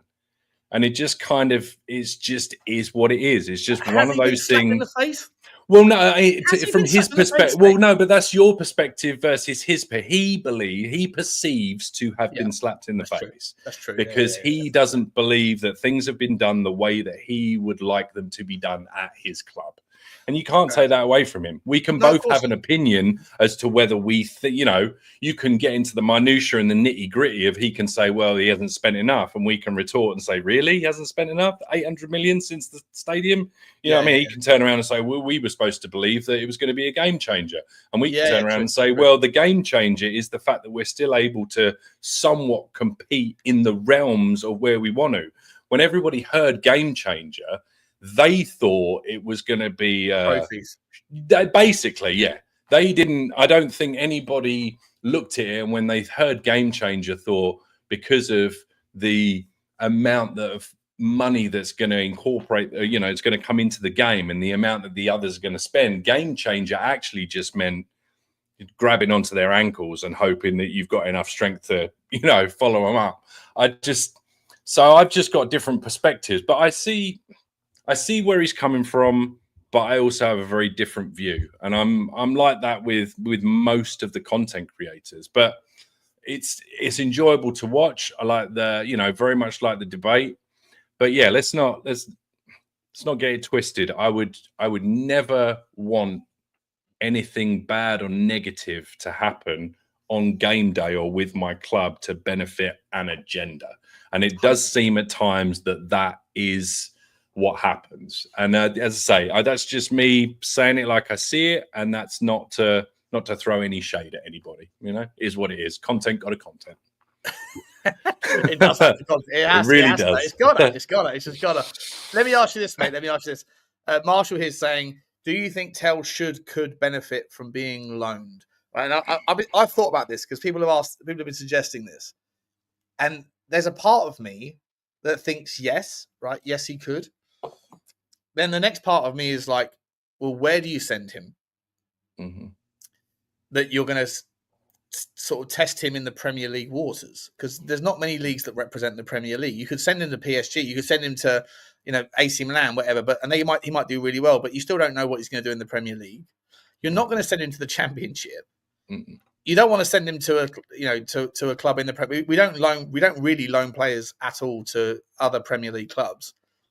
And so, but beyond that, I also feel like Mathys Tel, and this goes back to this Harrods Tupperware thing, right? Where because you signed him from Bayern Munich and paid a fortune for the guy, like you kind of made your bed a little bit. Like you can't loan him out. You can't go from Bayern Munich to Tottenham to Leeds. Like, I'm not sure you can do. I think there's logic to the idea that you could, but I think that that would be catastrophic, and he wouldn't be happy at all. Right. And I mean, like, what's your thoughts on that? I feel like you've taken him from Bayern. He's already come down a peg from where he thinks he belongs. He's a super confident guy. He hasn't proven yet that he's worthy of that kind of status, but you just spent 50 million quid over 6 months on the guy. Like, are you going to loan him out? And if so, where it doesn't hurt his confidence and he comes back and becomes a part of Tottenham? I think there's a lot to be said for just a lack of patience when it comes to players nowadays. Like, I'm going to take Mathys Tel out and we'll put 18, 19-year-old Gareth Bale in there. And Gareth Bale wasn't on a winning team for how many games? Was it ridiculous? Yeah, long, 25, games, 30 games, something absolutely ridiculous. And Harry Redknapp persevered and said he's going to get there. He's going to do it. But if that was that situation now, we'd already be writing that guy off. And he won 4 Champions Leagues, dragged Wales to a World Cup.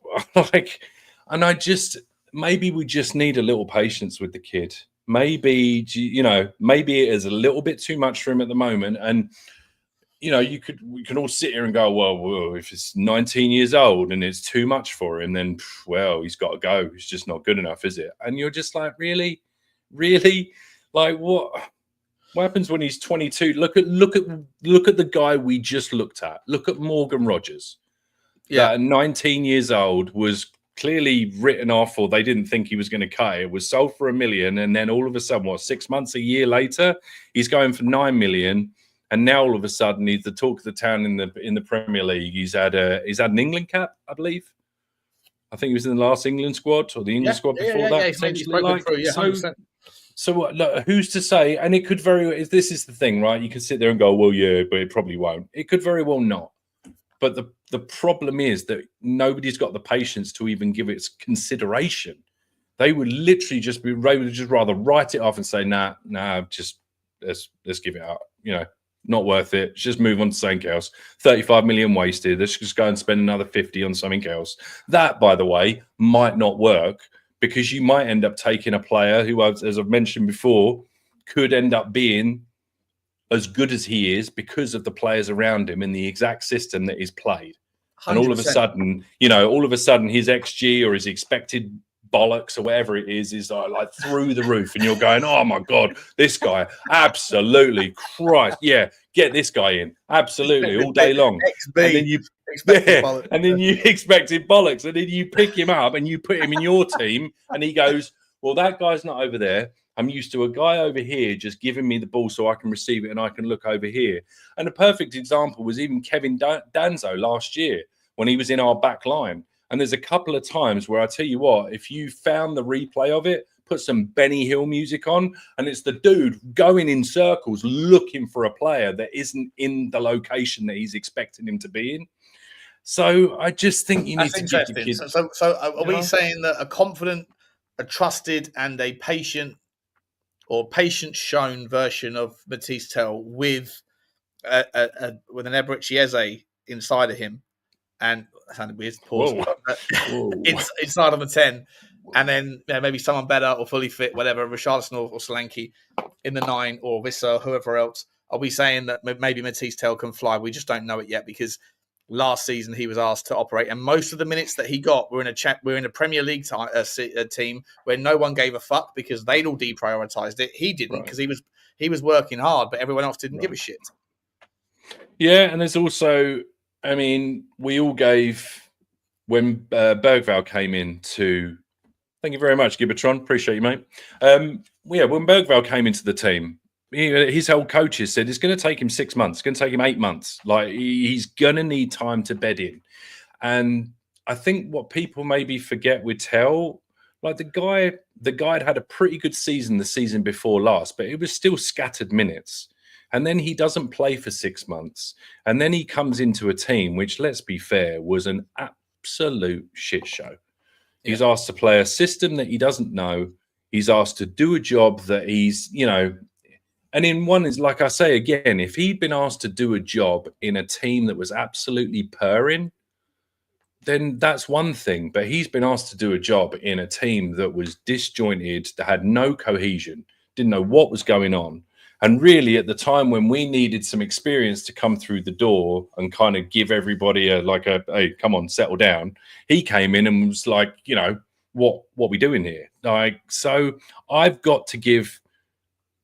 I don't want to say I've got two stepkids. Had them since I was 3 and 5. They're now 25, 27. One of them's got 2 kids of their own. If I hadn't had the patience that I have, they wouldn't be the kids that they are. And I'm kind of proud of the kids that they are. So I have a different way of sort of looking at it, I guess, maybe. I don't know. You got to give these kids time. Got to give them time. And if he was in a situation where he had somebody in front of him flying and he was coming on with 45 minutes, 30 minutes, 15 minutes in a team that was 2-0 up. And like I say, the ball was ticking over and they were recycling it and everything was good. I think you see a different Tel. I think he needs to get out of his own head a little bit. And I think for him to get out of his own head, you just need to give him a little bit of a break. And I tell you what, if in a year from now, he's still not it, then people can do what they need to do. They can throw the mud, they can do whatever, or they can just realize that, we gave him another year. We were patient. It's just not working. And over time, you begin to see the truer picture. And do you think he's, will he benefit from Savinho coming in? I think he will. Will he benefit from not having to coming on late in games, coming on in the 70th minute after we've already kind of got 2 goals and then the other team are chasing and he can get a couple of goals on the counter, and then suddenly he can show his quality maybe. And competition, all those sorts of things will make him a better player rather than a concerned player. I think so. I can't tell you what the percentage is, but I'm sure there's a percentage of the shit that he's getting at the moment is because the frustration of people with the club of not having somebody in the left wing to replace Sonny, or just somebody. Just a big name signing. And I think if you get somebody in like that, I think it immediately takes the spotlight a little bit off of him. He gets a little bit of breathing space. He hasn't got to worry about, if I got to start with this lot, I got this lot on my case again. So I think it would be kind of a little bit like Brennan Johnson felt, I think, to a certain extent. I think if you can get somebody that, especially with a Savinho where all the press is, he's eager to come, wants to be here, looking forward to it. They're all spinning it however they want to. He's given the okay. I think if you get somebody in like that where you take a lot of the spotlight off of him and he can just get on with his day job, I personally think you'll find a different player. You don't get to, I was going to say you don't get to where he is if you're a bad player. Maybe you do. I don't know. Maybe it's all smoke and mirrors, but I can't, Bayern Munich, you don't. But then I can hear Savro on this shoulder saying, yeah, but Bayern Munich wouldn't have got rid of him if he was a good player. So I don't know. I think he just needs a bit of time. Maybe there's an argument to say that Bayern Munich were pretty desperate to get rid of him, to wind down the debt that they owed us on that one, because they knew that they had to go and get, what they've had to get done because of, they needed to replace. They knew Sane was leaving. Musiala, they wouldn't have known about the injury, but there's lots of things changing. Coman was always going to leave as well, right? So they needed to kind of to raise some money, and having the 60 million quid debt or whatever it was on the Tottenham transfer for Harry Kane, Let me ask this, mate. Do you believe there's any chance, right? Let's just work on for an assumption here for a second that we can get Eze and Savinho, and maybe we can go and get a fullback as well, right? would you be okay starting the season with Solanke and Richarlison if by January, when there's that £55 million clause that can be triggered, that you get Harry Kane back? And just let me just call this out, right? Let me just speak for a second, right? Vicario in goal or Kinsky, whoever you rate. A back four of Jed Spence and or Udogie. Centre backs of a fully fit Radu Dragusin or Van der Ven or Romero or Danzo or Kota Takai, right? Or Vuskovic, whatever. And a right back of Jed Spence and or Pedro Porro. Sixes of Polinia or Gray. Eights of Sarr /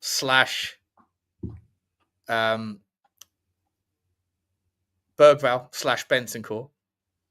Tens of Eze / Kulusevski / Maddison. Left wings of Tel / Odebear / Savinho. Right wings of Johnson / Kudus / whatever. And nines of Harry Kane / Solanke / Richarlison. Isn't that even the starting 11? The starting 11 of Savinho, Eze, Kudus, Kane, Berghvall or Bentancur, Polinia, Udogie, Van der Ven, Romero, Porro, Vicario. Apart from the goalkeeping situation, that's a title-winning first 11. It was a title-challenging first 11, isn't it? Wow. It's a title-challenging first 11, surely. Harry Kane in the night. Eze maybe behind him. Yeah. Savinho and Kudus with Polinia in the 6 and Morgan fucking Rogers in the 8. How many of them cans you had over there? What are you doing here? This is my first one. Is it really? My first one. It would be lovely. I honestly... Yeah, that one was from last night. That's right. That's the last night one. This one's this morning, which I've still got half a glass on. And the only thing, I've only ever done that. That's the only thing I've had is a little cheeky margarita. That's it. That's it. I'm not drunk. I'm just playing the game with you. No, I'm not suggesting that. It's just very, very optimistic. I don't see. All we're asking for is Eze and Savinho, and then Harry Kane in January for £55 million. Harry Kane's not coming back in January. Well, that's when the clause is open. I'm just saying. So the question was, would you if that was possible, would you tolerate? You would, yeah. Yes, absolutely, I would. I just, the likelihood is they're going to be top of the league again. They're probably still going to be in the Champions League. He's not going to give up the potential of winning one likely and one potential trophy. I mean, I guess it depends on where we're at. But I just don't see it. But yes, I would take it absolutely all day long. Let me ask you this, mate. How likely do you think that Savinho and Eze are? If you're a probability man, are those two things realistic? I think they are. I'll be very, very disappointed if we get to next week and they're not done. Just because of everything that's been said, everything that's going on. You even get things out this morning that I've read when I'm waking up that they're inches away. The deal is inching forward. I just don't know at this point if they didn't, what would be the ramifications for Tottenham as like a brand? Like if they'd got this far, especially with Morgan Gibbs-White and the debacle that ended up being, if we've had for the better part of a week that this is just getting closer, all the other teams are worried and nervous, inching closer, for them to both then not happen, the fallout from the fans, the media, it would just more embarrassing, I think, than anything the club has done previous. So, I'm optimistic we get both, at the very least one. I just can't imagine a world where it's not. I'm not allowing myself to think of a world where it doesn't happen. And if that's the only 2 we get, then I'll be happy with that. But I still think we need a couple more after that, to be fair. What else do you think we need? I mean, I really, really think we need to strengthen the left side of defence. I'd like another body there. And then I wouldn't be opposed. Let's say Eze, Savinho, I wouldn't be opposed to another centre-back and honestly another body in midfield. If we could get somebody that could cover centre-back and left-back. Gibbs-White sort of thing. Somebody that can do a little bit of everything, because my concern is if we're really, really going to push, my concern, and this is I'm not trying to be disrespectful to a kid because I've just gone to bat for a kid. I think the drop-off between Paulinho and Gray at the moment is a little too much.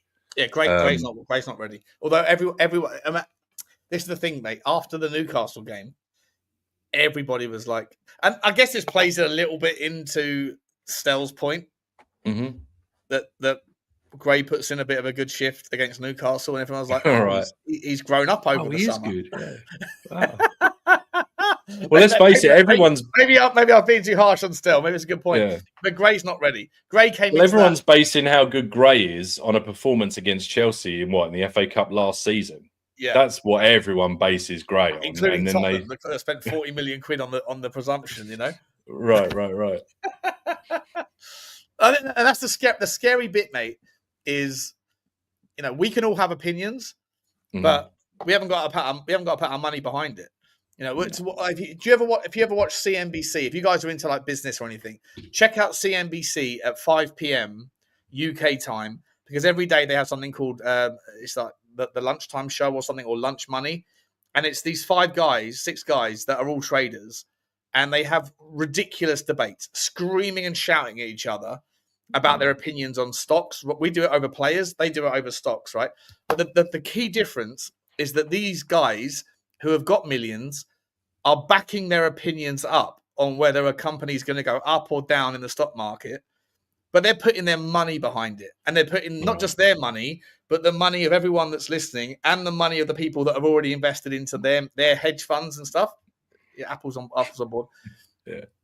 And so I feel like when someone's opinions can be like futile, fragile, and short-lived, but if you're putting your money behind your opinion, then like your opinion is sort of valid, because there's a consequence, right, to being wrong. Yeah, you're prepared to lose something as opposed to more than just face.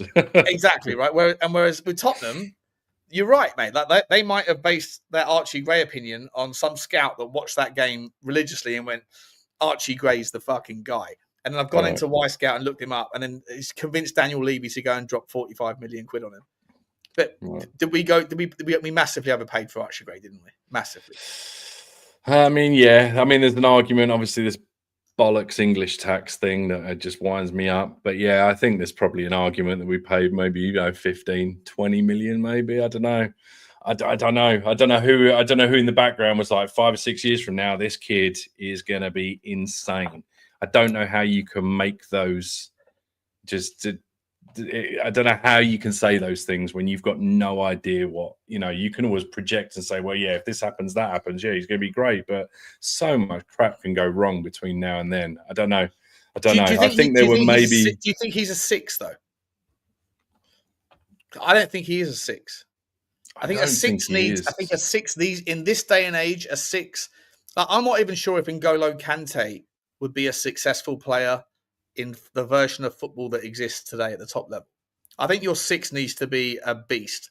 I think N'Golo Kante was a predictor in chief, right? He knew how to anticipate, to intercept via the interpretation of the game, and he didn't get stuck into duels. He was just someone that was able to pick the game apart through his footballing IQ and then deliver. I don't know if that 6 is the way that 6s work as much these days. I think that your 6 these days needs to be someone that just protects the back 4, because you have this inversion of wingers or wing backs or fullbacks, and you have like a 4-3-3 or a 4-2-3-1. You have inside forwards that want to come in all the time. I think all of that stuff creates like random spaces and random new sort of dynamics to the game of football. Right. And I'm not sure if like an N'Golo Kante in 2025 would be quite as valuable as he was in 2015. If that makes sense. Yeah, the one thing I would say against that is that I think maybe people thought that about Claude Makelele and said, 10 years from now, that player's not going to exist. And then N'Golo Kante comes along. I think that sort of player, I think he maybe works. I don't know. It would be hard to say, but I think he would be as good now as he was then. My thing with Gray and my thing with any kind of six is I think to be even defensive midfielder, to be really, really good, you've either got to be really special at a young age, or I think it's one of those positions where you don't really peak until you're sort of 26, 27, 28. I think it's too much to expect a young kid to be able to do it on their own. I think in a double pivot where you can kind of learn one side of it and not have to worry about the other half of the field, and then over time learn to expand and learn to say, okay, well, I've learned how to do it on this side. Now all I've got to do is kind of the opposite on that. I think to expect a kid to do all of that at once is just too much. And I think there are going to be times when Frank is going to want a solo, just a single person at the base of that midfield to allow everybody else, like you say, in that kind of V or everything in front to just be able to bomb forward. So, yeah, for me, I think he has to play alongside somebody. So therefore, you have to kind of accommodate him in a system where you may want to change that system and he's not going to be the first choice in it. So would you play him alongside Polinia? I would play him. If I was going to do double pivot, I'd play him alongside Polinia so Polinia can coach him and teach him the role. And let Gray be a little bit more advanced. Advanced or side by side, either way, however they want to do it. I do personally see him as a little bit more of an 8. I do see him floating around a little bit more. I think he's got a good awareness of space. My concern with him is that I feel like he's slow. He sometimes looks like he's running in treacle. Yeah, same as Kulusevski, but it's kind of it is also as well a little bit. Kulusevski does this thing where you don't think he's doing anything, and then all of a sudden it's like a burst. So it can be a little bit deceiving, and maybe it's that. And again, we saw him last year in an awful team. So I've only got that as a reference because I've not even really seen him before that. With some of the players, you can say, "Oh well, I saw them in this system, and I saw them for Conte, I saw them for Mourinho." I get what they're doing, even if they weren't doing it then. With Archie Gray, I've got such a small sample size that I can't be too harsh on the kid. He's still learning his trade. He's being picked for the England team. He's won a European Cup. He's won the European Championships with England. You can't, there's got to be something there. So, yeah, a bit more patience again. More patience, less pivot. Butler. I like that. Yeah. A couple of super chats I got to catch up on. I think I answered them last time because Ulrika took us off on some random 45-minute sort of journey into the world of wing backs and into sixes. Appreciate you, Ulrika. Butter Pants member for 7 months. Thank you, Butter Pants. He did actually come out with a comment saying, "Let's be entirely honest. If Drew wasn't here, this stream would be boring as hell." So we appreciate you. We appreciate you, Butter Pants. Nice one, Spud. Appreciate you, Butter Pants. John B. Ginger. Johnny, you're not ginger, mate. You look like your autumn sunrise to me, or strawberry blonde, or something, mate. But sex on the beach. That's what you are, brother. Sex on the beach, buddy. Sex on the beach, 100%. Thank you very much for the super sticker, my man. Very much appreciate you, buddy. Very, very cool indeed. We've also got a choo-choo for you from Bobby Spurs. Big up to you, my man. Very, very cool indeed. And a new member of the show, Ken 2056. Looking forward to hopefully catching up with you, mate, on Wednesday for the first in season members phoning show. Drew, I'll ask you right now, mate, if you're available on Wednesday night UK time, if you're around, if you haven't got any plans, would you like to be the co-host of the members fan phoning show? Yeah, what time are we thinking? 8 p.m. my time, something like that. 7 p.m. Yeah, I need an early day off work one day next week. So yeah, let's make it Wednesday. Happy days. Yeah. Right, Wednesday evening UK time, we're doing the members phoning show, and Drew and I are gonna co-host it together. Appreciate you, Drew Zilla. Yeah, absolutely. Guys, I appreciate you, Kenny, for the membership. Drew, won't go too much longer, mate, but I just wanted to sort of finalise. You mentioned earlier that you really want to see us get a fullback, right, or some sort of defensive reinforcement. Where do you see that coming from? Like the left back market's quite dry if you're looking for specific left backs. Right. The left-sided centre back market is fairly dry unless you wanted to go after, I don't know. I mean, Castello Lucaba, Piero Hincapi, although Chelsea might be going for that. But Ten Hag has already said he's not interested in selling Hincapi. Or do you think that there is a world where Tottenham, because I think if you're going to play this back three, like we did, we saw we had options on the bench. They were few and far between. If Danso got injured in those sprints, trying to keep up with Bradley Barcola, Romero, is going to get injured at some point. It's a World Cup year. He always seems to go injured on a World Cup year. And Micky van der Ven, he goes injured every other game. Well, he basically misses 50% of the minutes. After that, not a lot going on. Do you think that with Kota Takai's injury, which I still can't pronounce, but apparently it's chronic, and he's nowhere near fitness. We know Dragassin's out for a long time, and Vuskovic apparently is available for loan. Do you think that Tottenham are going to cancel Vusković's loan and keep him around? If we're going to, because I thought it was like it's not a priority versus everything else. I still maintain that, but if we're going to be seeing a lot of this back three system, then you definitely need to have another centre back coming in. I think, absolutely. We mentioned it on Spurs Diehards a couple of weeks ago that Frank does like to adopt a three, and I was concerned that we would start to maybe get light, especially like you say, you pick up an injury. Takai's not ready, and I didn't think he would be ready anyway. 21 coming from Japan. I mean, I know everyone said, "Oh, he's going to be back up to the first team," but you still Premier League is a different kettle of fish to most other leagues in the world. So, I meant to look this up before I say the name because I don't want to mud myself by everyone saying, "Oh, he's already gone somewhere." But where's Gerstrida? He's at RB Leipzig. Did he move there recently? Yeah, no, he was at Feyenoord and he went to Leipzig. That's right. That's right. A season, was it last season or season before? Last season. Something like that. Player, Gerstrida. Yeah, something because he can do left, right, and he's even done defensive midfield as well. Yeah, he's such a great passer. Something like that, which I know is very specific and kind of probably hard to find, but there's got to be somebody out there that would do a good job that isn't going to be such a drastic drop off. There was another player that I wanted to mention. His name escaped me, but there was somebody else of that sort of ilk or that sort of mould. See, and I know you've mentioned him in the past and you said you're not really too sure, but I would even have another look at Evan Ndika. I was always a massive fan of Ndika at Frankfurt. Yeah. But when he went to Roma, they had him playing. Yeah. He played a different game. He wasn't like playing that version of himself. He was at Frankfurt, he was a ball playing centre back, a left-footed. I think he's left-footed, but certainly left-sided. In a back three, but could also play in a back two, no problem, or back four, no problem. And he was a ball player, and he could run the ball out, like a bit like Van der Ven, but like different caliber. But in terms of like, if you rate Van der Ven's ability to progress the ball, that was Ndika. Yeah.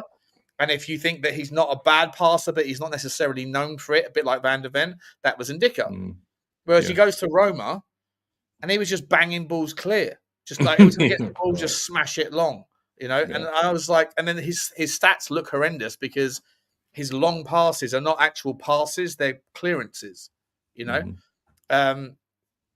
he was very good at doing that as well. He's a very, very good player, and I just don't follow Serie A closely enough to know whether or not that's part of what was asked of him versus him adapting to a new league and then losing a little bit, and the fact that the German league was just easy. He had more time. I don't know. I haven't followed him close enough, so I'm not going to pretend like I have. But the version of him that I've seen in the last 12 months is a different player to the version of him that I saw in the previous 24. At Frankfurt, he was an absolute baller. Yeah. See, I think I've forgotten. My brain's getting terrible. I need some Prevagen, whatever that stuff is that old people take to get their brain going. Who's the Italian? Yeah, the Italian journalist who's on. He's got long dark hair. I think he's James something or other. James Tasha Valeri. No, this is actual. This is actually a journalist. But he was Sorry, talking. He was on a show, and he was talking. He'd mentioned Indica, and I think he was kind of leaning towards the fact that he had been asked to play something different. And I think with somebody like that, I think if you can get, I think he's good enough that if he were to come to us, I think his game would adjust accordingly. There was also listen. If we signed Evan Indica, you know what would happen? I'd be really happy about it, but because I'm trying to be consistent in my context, I would remind people of this. And then when he smashes it in the Premier League, everyone would say, "You fucking bozo! You told us all he was shit." And I'd be like, "I never said he was shit. I just said he adapted his game. I also said I was very much happy to see him, and I'm delighted he's doing well." Nah. You said he was shit. Brilliant. That's the sort of that's just the way it works in content. But it has to content, Yeah. That's the content. He's a good player though, very good player. I'd be really happy with him. I'd like him. I'd like him a lot. Do you think there's any last question for you, mate, before we round off? Do you think there's any chance at all that Thomas Frank's not happy with his goalkeeper? Oh, I haven't really thought of that. Are we in for Donnarumma? I wish. He's a good shot stopper, but he's not good with his feet. If we got Donnarumma, I would literally sit there and say, I think we're possibly up there with Arsenal. A goal. It's bonkers to me how little goalkeepers are paid to every other position as a salary generally, and it's bonkers to me how they go for such cheap money relative to other positions. Noni Madueke is 3 times more expensive than Donnarumma. I know that Donnarumma only has a year left on his contract, but like, what the fuck are we doing here? He keeps the goals out at the back of the net, and Noni Madueke doesn't know how to find the back of the net. Like, I don't get it. Right. I don't get it. But Donnarumma, like, if Man City get Donnarumma for 25 million quid, like, shocking. What's going on? Shocking. I know you think there's a possibility that he might bring Kinsky in? I don't rate Kinsky either, though. That's the thing. Like, both of them terrify me. I don't think Vicario is as good a shot stopper as people give him credit for, but I think he's very, very fragile. I think he's a fragile. All goalkeepers are fragile human beings because, you know, you're very rarely going to get celebrated, but you're often going to get scapegoated if you make a mistake. Like if you can't stop a ball, fair enough, right? If the ball's been put in the top bins, like, or bottom bins, like, no one blamed Vicario for Yang Inli or whatever his name is, that pinpoint shot on Wednesday night, right? No one goes after him for that. No one went after him for the cross that was Ousmane Dembele's header. Oh, sorry, Ramos's header. No one even went after him for the penalties in which he went the wrong way 4 times out of 5 and telegraphed the dive. Because goalkeepers seem to be a protected species when it comes to penalty shootouts. They shouldn't be, but they are. Yeah. But generally speaking, if you make a clanger during 90 minutes, then you're going to be chastised as the goalkeeper. Look at Onana, how many times he gets it. But so on the basis of that, like, if you do well during the game, well done for doing your job. If you make a mistake, you're punished. And the converse or the inverse of that is a striker like a Harry Kane who might miss 9 chances out of 10, but if he scores the winner on his 10th chance and it's a 1-0 victory, he gets the man of the match award. It's not a fair distribution of risk versus reward, in my opinion, generally. However, I think so. On that basis, that's why all goalkeepers are fragile specimens. But I don't think that Kinsky's good enough at shot stopping, and I don't think that Vicario's good enough at shot stopping to overlook his deficiencies as a ball kicker. This is yet again Tottenham managed to find 2 players that, if you put them together, would be the player that we like. But unfortunately, gene splicing isn't a thing yet. So you got 2 players that are somewhat good at something, but not quite what you need. I mean, I totally get it. The one thing I say with Vicario is you can't, and I think this kind of goes for everybody in the squad. You can't put a price, or you can't put a percentage on what good coaching from Frank and his staff are going to do to that back line as a whole, and what the confidence from that might bring to him. But I mean, I completely agree. I mean, I've got a Van der Ven top as a consequence of him in the final clearing a ball off the line that Vicario completely missed. And had it gone in, chances are we probably don't win that cup because the momentum would have completely shifted. So, but Vicario also fucked up. Yeah, sorry. What you're saying is spot on. I'm thinking back to last night when Tel said Vicario kept us in the game. I'm like, how? He said because he made that last minute save. It's like, yeah, he did, but 5 minutes before that, he was responsible for the floppy flip-flop bollocks that required Van der Ven to do what he did. So he's not reliable, in my opinion. He's good. I think the less time that he has to think, the better he is. The more time he has to think, the worse he is. And that's a problem for me. That if you're not calm and considered in pressure moments, that's why penalty shootouts, he telegraphs his fucking dive before the guy's even 2 steps away from his ball, from hitting the ball. Yeah, he hasn't saved a single penalty at Tottenham Hotspur, by the way. Yeah, you're actually, to be honest with you, the more I think about it, the more nervous I get, because at Empoli, he wasn't. You know, we had all this stuff before he came, and I went and watched the footage, and a lot of that stuff was, like you say, he was very good when he doesn't have to think too much. Yeah. But, you know, there was a lot of instances where balls are being deflected back into danger zones and things like that. And he parries it any way he can. Right? There are times when, there's times when he's just a little bit weak, and I just wish there was a little bit more about him. I wish he was a bit nastier. Because I do think there is a very, very good goalkeeper there. And I think on his day, there have been times when he's had some outstanding moments. But yeah, his problem, I think, is a little bit just the inconsistency. But then also, again, last year, it's such an anomaly, because how many back lines did he have in front of him? He's also playing with a broken foot and then having to, recovering after coming back from a broken foot. Also in a new league. I mean, I guess this would be the breakout season. When I'm talking about patience earlier, I mean, this is season 3.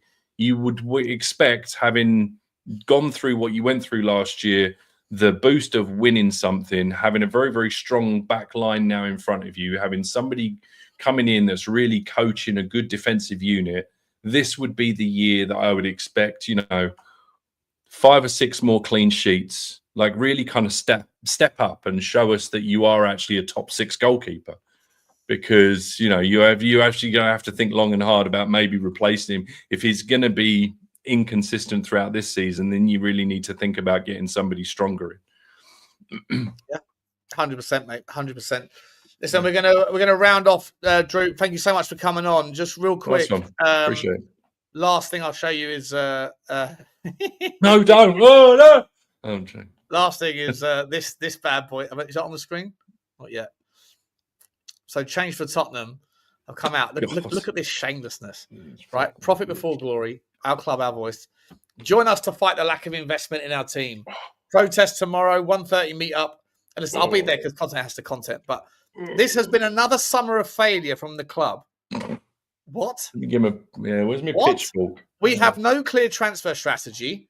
What? Ugh, overly shocking. Expensive ticket prices and a board that is once again showing no ambition. Like, ludicrous. Shocking. But it gets even more ludicrous. Although transfer rumours have circulated since our announcement on Monday, fucking hell, put yourselves back in the box. What are you doing here? We still believe the recruitment strategy and spending isn't aligned with the revenue we generate. This will be the first in a series of protests planned for the season. Join us Saturday. I respect everyone's right to protest. I encourage everyone that feels the way that these people do to go and join it. I'll be there, of course. I'll be there. But this is what I spoke. I'm not sure, Drew, if you were on when I said it. This notion that it's all about them. It's narcissism. It's narcissism, right? Transfer rumours have heated up with Savinho and Eze since we mentioned it on my. Do you really, honestly, genuinely think that Savinho's name only came up on Tuesday morning because Monday night you put out the fucking the protest link? Give yourselves a night off. Like, what are you talking about? I know, right? Madness. I know. He's sitting there. Yeah, I think they think that all of a sudden, like, Levy's at his desk and the phone goes, and he's like, "What? It's so Change for Tottenham. cringy. It's Change so for Tottenham? cringy. No, I don't believe it. They haven't, have they? Oh, we better. No, you better start spending some money. Okay, Seriously, thanks for letting me know. Man City. Yeah. That's Savinho bid, right? I said 50, right? So rejected. Don't worry, we'll come back another one shortly. But don't worry, if that I'll come up. Yeah, third, fourth bid. Don't worry, it's coming. What? Yeah. Why am I so? It's because Change for Tottenham has started. Yeah, and listen, they carry so much influence. They really do, mate. It's cringy. It's laughable. And it's shameless, and I love shamelessness because I engage in it all the time with my thumbnails. Yeah. I respect the right to protest, but stop taking credit. If we sign Savinho and Eze, they will say it's because of them. They will. And on that notion, if we don't sign them, then this protest should also be seen in the same logical context. That means if we don't sign them, then you're doing this for putting pressure on. It didn't have an effect, therefore shut up. Yeah. Or it had the adverse, right? Or it had the adverse effect. Yeah, or it had the adverse effect. And from the outside looking in, players, although I'm probably not the case, but they might look at the club and go, well, this is an absolute shit show. They got people outside saying they want change, but they've just won a trophy. They're buying players. I don't want to go there. I'm not interested. That looks like an absolute clown car. So, yeah, I don't get it, dude. I really don't. I think there's far. I mean, each to their own. Like I say, I'm not dogging on anybody. I think there's far more important things. Yeah, I just think there's far more important things to protest about. It's a billion-dollar company. You're watching millionaires play football. I just, come on, man. What are we doing here? Last question, mate. How many people do you reckon will be a part? The last time I went, the main one that happened in January or February, that I went to, I was ridiculed by because I was at the back of the protest capturing audio, like capturing interviews from people, and I said, there's probably like 1,000, or I think I said somewhere between 750 and 1,500, but I'm not very good at picking like counting numbers like that, like counting beans or whatever. And then people ridiculed me saying, anyone that thought it was 750 to 1,500, which was clearly targeting me, right? Ludicrous. And then I saw it from a different angle. I think George Achillia recorded it from like the top of like either from a drone or he climbed up a telegraph pole. Yeah, lamppost, lamppost or whatever, right? And I was like, fair enough. On that basis, that it's clearly a lot more. So I said it's maybe 2.5. And then I actually thought that the people that were celebrating it, saying it's 2,500, I thought they probably understated it. It's probably like 3,500, 4,000. So they got those numbers in then. The last one I went to, there was 40 people there. And about eight of them were Jack Kinsky, who was a content creator. Irish Hotspur, just come over, yeah. Jack's mum, me, Lubo, Dermo. Right? It was about 8 people that were there. Of the 40 were content creators. So I don't know what the number to expect tomorrow. I'd expect something like maybe 200 people, 250. Yeah. I'd be wildly surprised if there are that many. But if there are a lot of people there, then I guess I'm, not reading the room correctly. But the idea that the protests is responsible for the uptick in noise regarding Eze and Savinho is embarrassing, isn't it? It's embarrassing. Yeah, it is a little bit embarrassing, especially given the fact, they could end up with egg on their face this time next week. We could have bought in 2 and be well on the way to getting another. And I can hear the voices now. It's probably not going to happen. Why not? But you can't, like I keep saying, you can't predict these things. Any, especially in football. This is a game that I have learned more times than I care to remember that it will make you look like a fool. Just when you think that you are about to just mud all your friends and put absolute zingers on all of them, you're halfway through a WhatsApp text going, these guys, absolute bozos. And literally 30 seconds later, delete. You've I mean? literally just put in the second O in bozo, and there's a bomber that drops. Yeah. So I'm not doing it. I'm not having it. 100%. But I just think I think it's a little bit, given that you've still got things potentially in the pipeline. You've got what, 15, 16 days to the end of the transfer window. It's the first game of the season. You've got families going. It's just supposed to be a good time. And I think it's a little bit tasteless that you would go out of your way to do that for the sake of just getting your voice heard again. I mean, I just feel like sometimes these guys are so shameless. They probably took some pictures of the trophy parade. And look at the last one. Look at our last one. Look at the numbers we pulled. Oh, come on, mate. Give over. Give us a rest. Yeah. There was one Levy out banner that was strategically placed towards the front of the parade. See what we did? See what we did? It's all down to us. Somehow. Brilliant. Somehow, this is all about me. Brilliant. Narcissist after narcissist.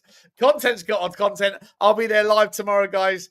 I'll also be putting out a bit more content, and also the Football Inc. show is going to start soon in the next couple of hours. I'll be over with George as well on his channel this afternoon at some point.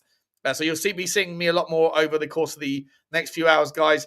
I want to say massive thank you. I've got some super chats I want to read out before I say goodbye to my man, the main man that is Drewzilla. Where did we get to? We got to Kenny Ken was the last one. Hamon has also become a new member. Big up to you, my man. Appreciate you very much. As has Danny Wetz. Big up to you, Danny. And has Bake Show 1986. Yes, the Bake Show. Drew loves that as well. Love that. Appreciate you all, guys. And also Daniel Huson from Deepest Darkest Peru with a super sticker to round us off. The train ends up in Peru. To the members, I'll see you on Wednesday. All of you guys, there's loads of you. Thank you very much for all of your support. And Drew, what's coming up on? You got your show tonight, haven't you? Yeah, we do. 10 o'clock UK time, 4 o'clock US Central Time. Spurs diehards, myself, Adrian, Alan, Steve Silver, and we've got a special guest for the first hour joining us, I believe. Hopefully, we have Jim from Oso Spurs. So I'll be grilling him on his thoughts on what's been transpiring. So good fun. Guys, if you love Drew, as I do, then please get over and subscribe right there. There's the link. It's very free to do. Just hit the link. It will open up a new tab, and it will take you over there. Hit the subscribe button. Thank you very much, Drew. Appreciate you guys. For right now, appreciate you, bud. 800 people here. We're going to send you back. Unbelievably, Sava started 2 hours before I started. I've been going for 2 hours. They're still going, so I'm going to redirect you all over to Football Heritage TV. They are still going. It's quite wild. Please put in something like shameless Spurs talk show. Shameless Spurs talk show raid. Are you really still going? Something like that. And we'll see you later on for more, guys. Appreciate you all. The redirect is here right now. Love you all. Thanks everybody. Thanks, Drew. Appreciate you. Take care, guys. Love you. Take care. See ya.